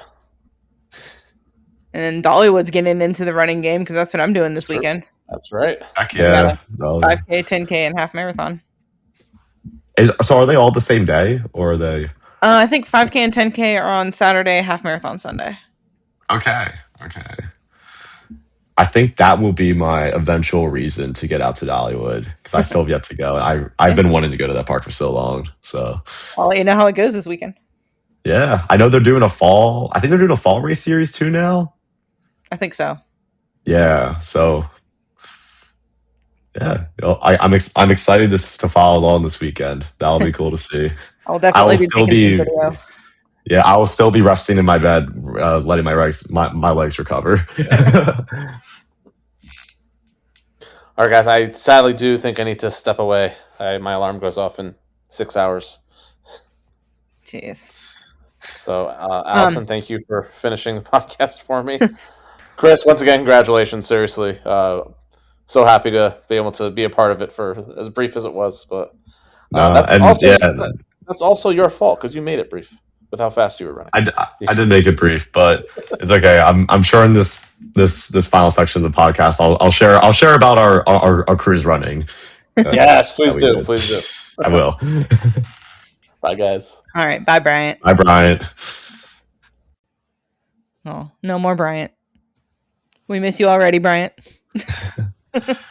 He was gone so fast, just like I left him in Boston. The whole recording felt like the 30 seconds that you saw him. Not even 30 seconds, 3 seconds or whatever that you saw him. Yeah, in Boston. I'll just send you the video after this. It's really funny, honestly, like how fast of a blur it is. Jeez, like of him filming you. Yeah. He did get me. I'm barely, but he did get me. So did he get the high five? He did. Yeah, you could hear the high five a little bit through all the noise. The high five heard around the world. Felt around the next 3 miles for me. Yeah. So I know we do have some listener questions that we can get into. All right, sounds good. Let's see. Nessa, who we had on for the last episode, asked, what is the furthest distance you've traveled while running? Is it 26.2 miles? Yeah, it was in Disney World because there's it's like when you run a marathon, you don't always run the exact distance because of tangents and turns, and like you're never Right. following like the shortest path. So I think Disney had logged me at like 26.5, but yeah, basically a marathon. Um, and that's in part because of how many people run this race, where the first mile is just bobbing and weaving through people. Right. You're not really settling to a pace. Like I know, right, when you did it, that when he did the half, it was probably like the same kind of thing where like first couple miles are very congested, but then the course does open up a bit. So yeah. I did a lot more walking than you. So that probably Hey, did help. I support all runners and walkers because no matter how you get there, 13 or 26 or even a 5K, it's a feat that not many people do, and Yep. it is I hard no agree. matter how you get there. So yeah, I will say to add to that though, after the 26.5 at Disney, my step count by the end of the day when we got back to the hotel after the parks and everything was, I think it's like 73,000 Oh steps. my So god. that's the most steps I've done in a day. And Yeah, I I'm know, sure. yeah, after Boston, like we did a lot of walking after Boston, but that was maybe like 40K, 50K steps. Nowhere close to, going through Epcot, walking over to the Skyliner to go to Hollywood Studios, and then going back over to the Skyliner to go back to Epcot. Like it was a lot of back and forth, and Yeah. When I you did know, the Princess half, I know we did Magic Kingdom the rest of the day. mhm, And yes. then so when I did the Star Wars half, we made sure to stay at Yacht Club and just sit in the pool the rest of the day. Oh, that sounds. Yeah, I'm telling myself so as surprise. I'm doing another Disney race next year. I'm doing the Disney World Half Marathon in January, Nice. and luckily, so that is the day after my birthday, which will be kind of fun. Which also means on my birthday, I'm gonna have to go to bed at like 7 p.m. because of how early these Yeah. races are. But then I was saying to the people I'm going with, I'm like, yeah, like it'll be nice because now after the race, I won't feel like, okay, we have to go on a plane after and fly back to Philly. No. Like this is gonna be, I'm gonna be very more like much more chill after this race. So I think we'll probably try to do. I might try to see if people are down for maybe trying like the monorail bar crawl because I've seen that on Instagram a couple times. I'm like, that could be a cool thing to do. That'd be fun. Yeah. So yeah, definitely want to keep it light on the feet next time Yeah. at Disney after a race. This might be more of a physics or math related question, but when you did your running on the cruise ship, was it a day at sea and was the ship moving? And did it Um, go further than 26.5 miles? yeah. So I found out before I went on the cruise. So the best way to log it is to say you're running indoors so that your GPS does not like turn on. Mm-hmm. I've had friends that go on like cruise ships and I look at their Stravas and it's like they're running like 3 2-minute miles sometimes. It's like, okay, this is like unreal or whatever. Like I'm very like type A with like numbers and data where it's like, okay, I don't want my Strava to get messed up. So I'm just gonna log everything as an indoor run when I'm on the ship.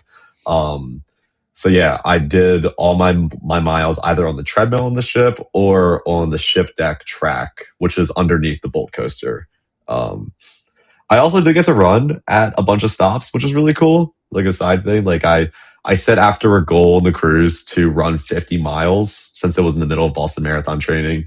I was like, okay, going on the coaster cruise, be about a week. I really can't afford to not run for like a week in this like prime training block.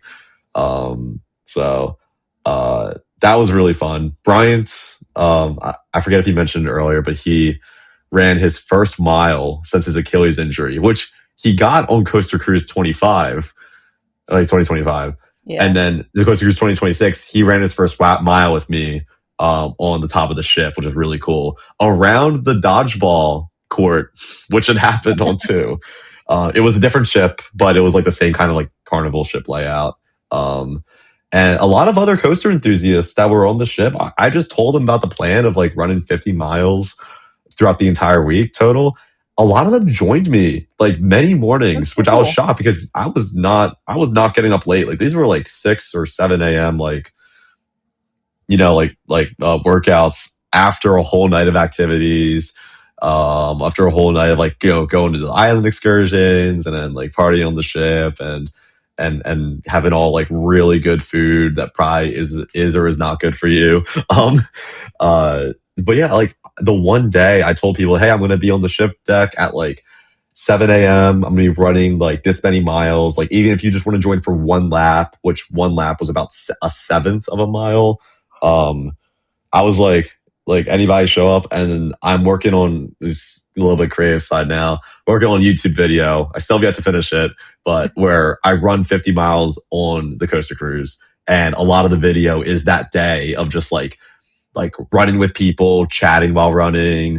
Brian has a whole segment because of his mile that he ran with me. That's so cool It's though. yeah. I've been meaning to get to it for a long time. After my grad class that I'm doing on the side is done, I will be completing that video first thing. Yeah, look forward to watching that one. Yeah. I know I'll be trying to vlog a little bit during the Dollywood run, but I'm really bad at vlogging while running. So It's so hard. It's so hard. I tried vlogging during one of the Disney 5Ks that we did for Princess Weekend, and it was tough because you don't want to run into people, yeah. and you also want to try to like have a good like angle and like be like coherent while not sounding like you're out of breath, even though you are. Yeah, I think mine's mostly going to be just like shots of the coasters when we're in the park portion. That'll be cool though, just because this is the first time they're doing it. So it'll be a cool, nice Yeah. little like I'll be watching that to see kind of just how the course looks and stuff like that, like what landmarks are going by, what rides are going. Yeah, I'll definitely be posting some stuff about it because I Nice. won't be running fast, so I'll be able to get content. That's awesome though. Nice. Yeah. Solar coaster. I already answered one. What's your record marathon time? Go ahead and say that time Yeah, again. I know you're two gonna. 45:38 as of 3 days ago, Incredible. and we'll So see though. Hopefully it gets broken this year. I was Maybe. gonna say, I'm sure your next goal is already have your sights on it. I have my sights on my next marathon. I have a call with my coach this week. We'll probably start talking about the build for that race, but I'll be running my second Chicago marathon this year. Nice. So like I said, last year I did it as a charity runner. This year I'm doing it as a time qualified runner. So I submitted a time. They're like, cool, you're in. No lottery to go through or anything, which is really cool. But we will be doing something, a time goal more ambitious than the Boston time I have now. So Yes. it scares me to say, but I'm excited to announce that when the time comes. And probably honestly, like the next month, I'll have like it posted. Nice. I like to verbalize my goals because then Yeah. at that point, it's like people know I'm trying to hit this. So yeah. I've considered trying to do Chicago next year. I want to see how my half in Detroit goes this year, and that'll kind of if I enter the lottery. Quick side note: do not go to Great America that weekend. It is by far it is haunt season and it is marathon weekend. Do not go to. I made them. I've only been there once, and it was the day before the marathon, and it was I got on one ride in like 3 hours. Yeah. Oh. Good news is I pretty much have that whole park, so perfect. I only have Max Force. Oh no! Well, it's a good one to have. I was like, it's a problematic one, so I'm okay with it. Like next time I go, I'll do the cred run next time. Not on a marathon weekend. Exactly. And then he also asked, have you ever run from one amusement park to the other that are at least kilometers apart? I guess not including Disney. Not including Disney. No, I can't say I have, but I'll say just a fun fact is Holiday World has a really nice 7-mile loop around the entire park. Yeah, I was kind of wondering like what route you took. Yeah, it's I'll send a screenshot to you from my Strava of like what it was, but it goes around the entire campsite and the entire Splash and Safari Park, and then you turn into that like street where you're how like it's a bunch of cornfield, and then you see in the horizon Thunderbird and Void. Mm-hmm. Yeah, it's like basically like that's kind of like what it felt like running is. You saw the water park and then a bunch of trees. Oh my gosh, it's Thunderbird and Voyage right there. but it's very easy to get to if you're staying close in those cabins there. Yeah. It's a little hilly, so kind of surprised, but um, yeah, kind of like the cruise. It was I was trying to BQ. I was trying to get a Boston qualifying time at Erie 3 months after Hollywood Nights. So we did Hollywood Nights, and then we went to like an enthusiast house for like a party or whatever, like afterwards, like, and then got back very, very late. Woke up at 6 a.m. the next day, did my run. Jeez. By 7:30 was showered. By 8, the rest of the cabin woke up, and then we got our breakfast pizza at Casey's. As you should. As we should, and we ate it in front of Raven at those picnic benches in the parking lot. Perfect. Yes. I will not be running this year at Hollywood Nights for anybody in the cabin listening to this podcast. Don't worry, I will not be setting my alarm again that early. Yeah, unfortunately, I will not be at Hollywood Nights this year, but it happens. It happens. Say you will be at a much cooler spot, in my opinion. I will be home from it just barely. Oh, just okay. Gosh, I didn't know if it was overlapped or not with that. Yeah, okay, I would have we talked about doing it, but we would have had like a day and a half at work. Yeah, and then going to Hollywood Nights. I'm like, yeah, that's fair. That's fair. a little much right there. Yeah. Let's see. Alex said, given your training likely requires careful attention to footwear, do you have any recommendations for choosing shoes and socks for a day at the park? Actually, a really good question. Because I never used to think about it. Like, I used to just wear basketball sneakers everywhere before I started running. And going to parks, it definitely hurt like my feet. And like not having the proper footwear really can take a toll on your day and make you want to stop for rest and not.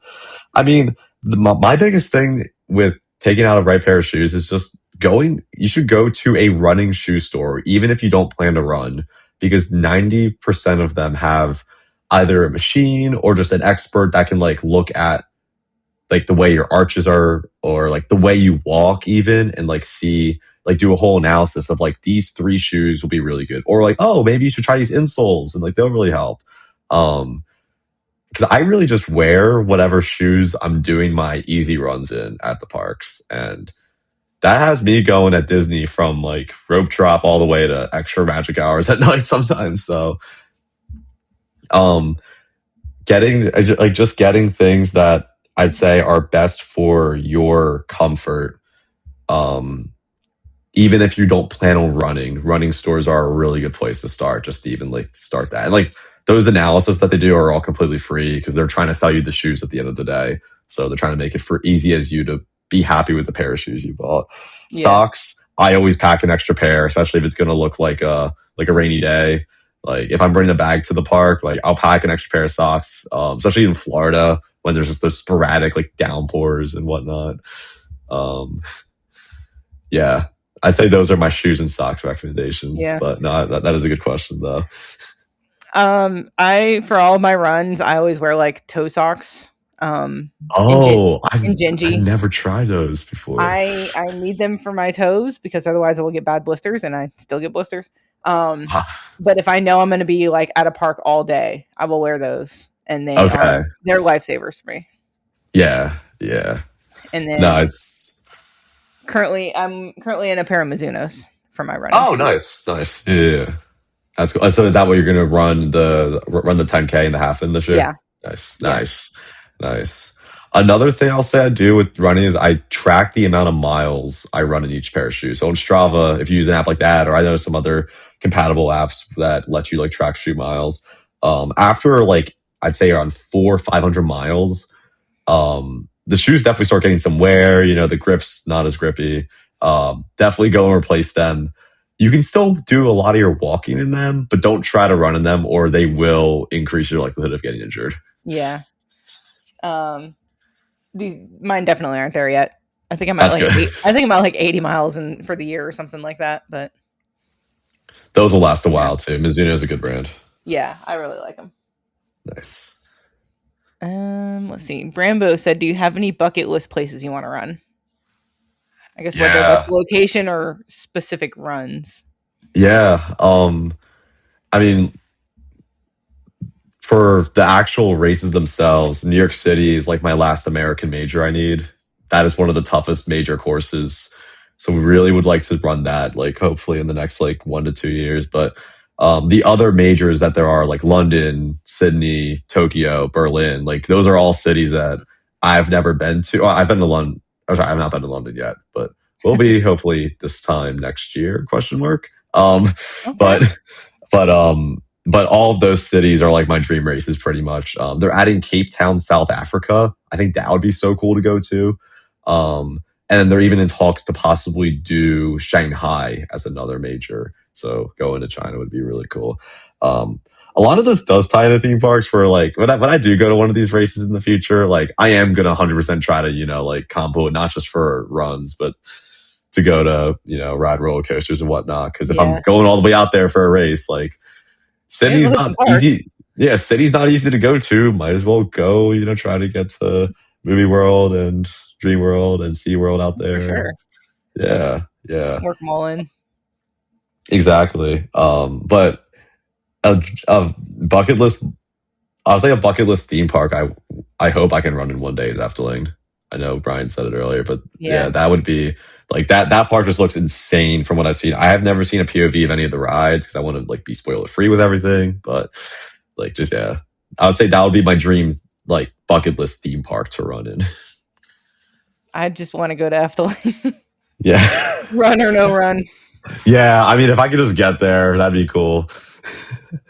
Like, does running for rope drop train, or like, does that count as running? Yeah, I think it does. I think it does. Yeah. Running the bowls. Rope dropping is a sport. Yeah. Ooh, I like that. I might have to make something with that. I'm gonna make note of that. Rope dropping is a sport. Like we have a kind of like run club thing in I didn't mean to just open Discord on my computer. We have a run club in Buzz Bars, and I think it's what do we call it? It's called the rope drop challenge, and so like we're doing like medals for like cumulative miles that you get for the year. Oh, that's cool. That's cool. So I have a 50-mile and a 75-mile medal on my wall now. Nice. Yeah, no, that's a cool idea. I'll say the Coaster Club I'm part of does not have a run club, but that'd be cool to start one. But yeah, may as well. Yeah. You have people interested in based on the Coaster Cruise. Yeah, for sure. For sure. Yeah. All right. Last one's Adam, who submitted some questions via Patreon. We have the first Patreon questions. He sent us a DM. He's like, I don't know if you've recorded yet. I'm like, we're recording in like 20 minutes. What do you got? He gave 2 questions. First one, if you could set up your perfect theme park related triathlon, what and where would the course be? Oh, triathlon. So like somewhere to swim, somewhere to bike, and somewhere to run. I mean, Disney did a triathlon back in the day. Did they? I was just about to say, I feel like they would have. I think 1 or 2 years they either tried a biathlon or a triathlon. I think. I could be completely wrong about this, but I swear I saw a photo the other day of like RunDisney history. I think they might have done it once. But again. Triathlon. The resort hosted various triathlons in the early 2000s. Okay. Interesting. They did more than one. That's crazy. Historically, athletes would swim in Bay Lake or Seven Seas Lagoon. It feels like I've been in one of those. I've been like wakeboarding in one of them. I'm like, it feels kind of sketchy to. Yeah. There's that whole like. I was gonna say there's the that the whole gator part of it. It's kind of concerning. But if I had to line up 3 parks to do a triathlon, definitely I feel like from what I've seen, Tokyo Disney Sea would be like the proper swim. That'd probably be the proper swim area. Yeah. Honestly, probably Silver, Dollar City, or Dollywood for the biking because it's like more of the hilly, mountainous. That'd be interesting. Yeah, and then like the run. Honestly, give me Hershey Park for the run.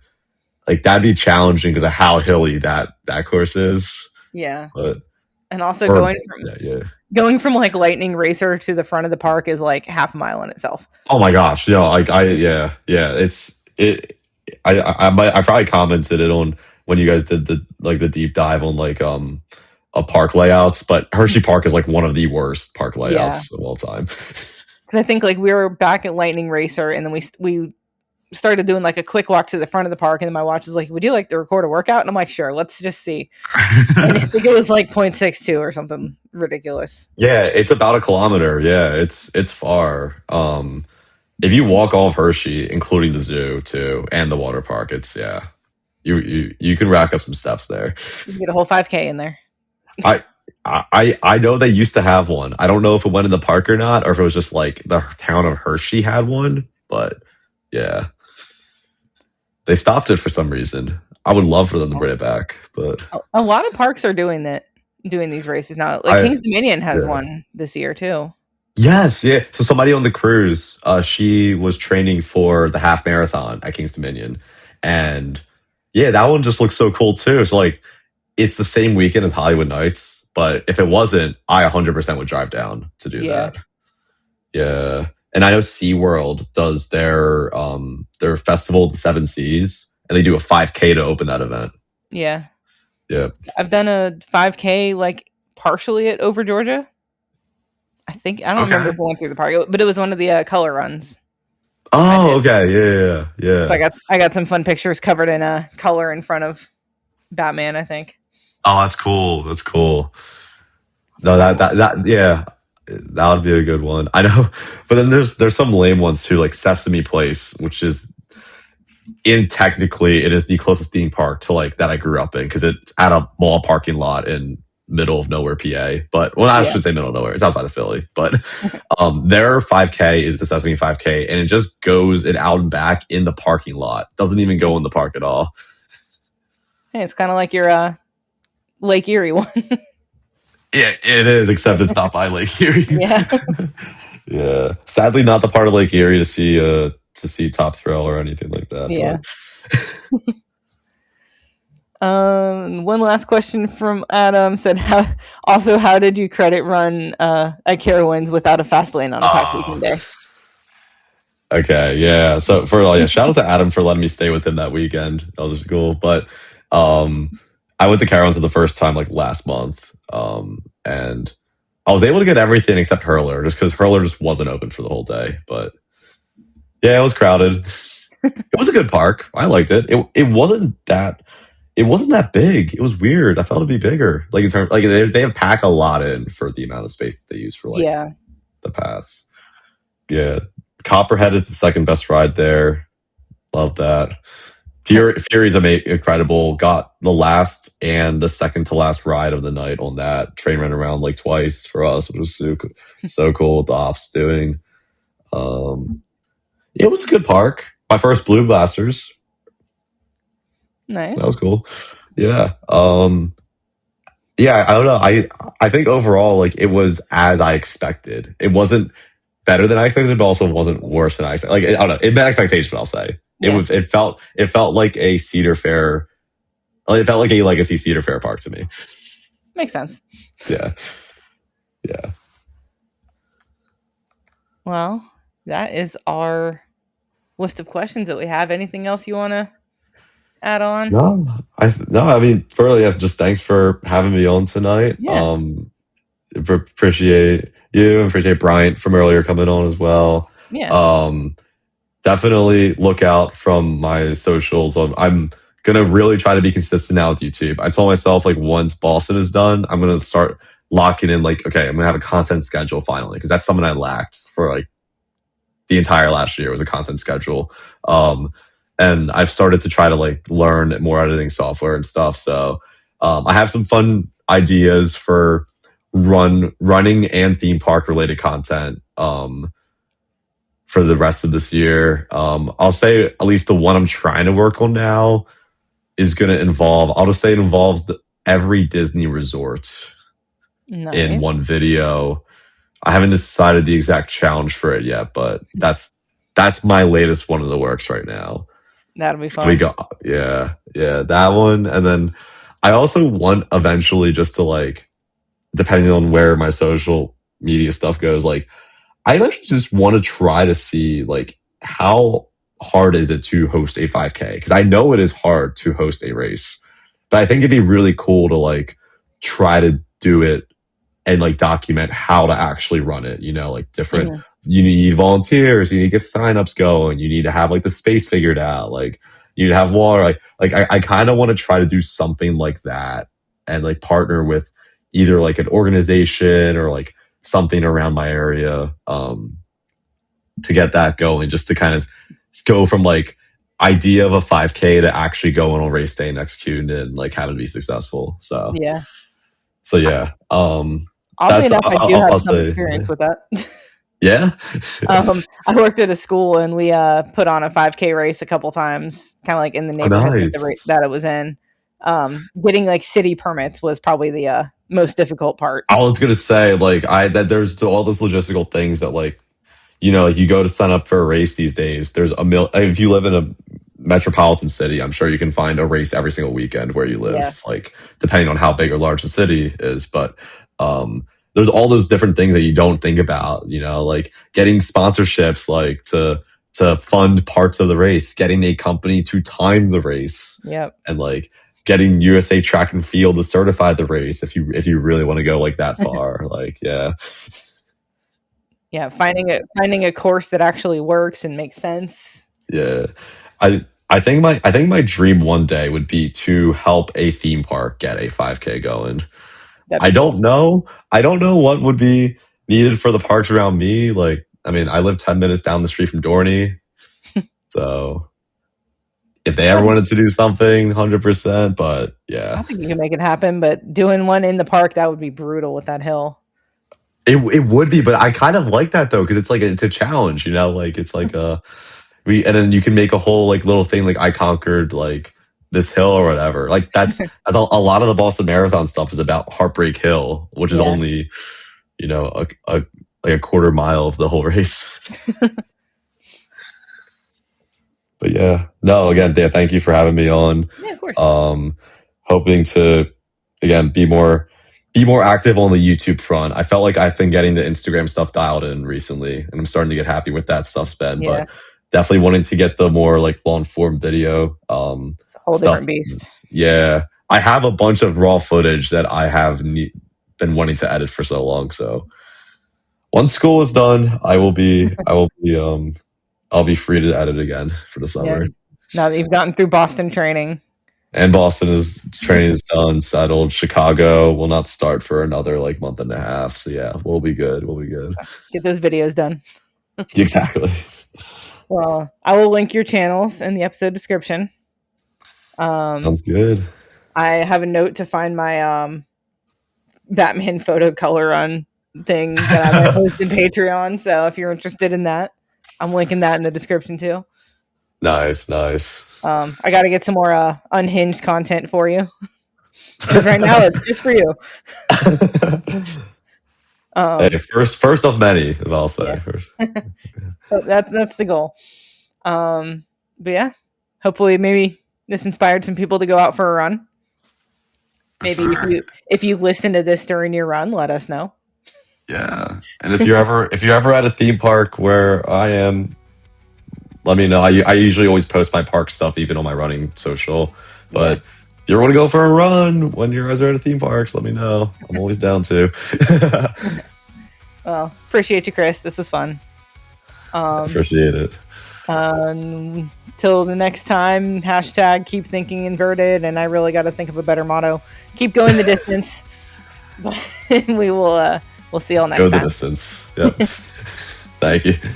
Bye. All right. Bye.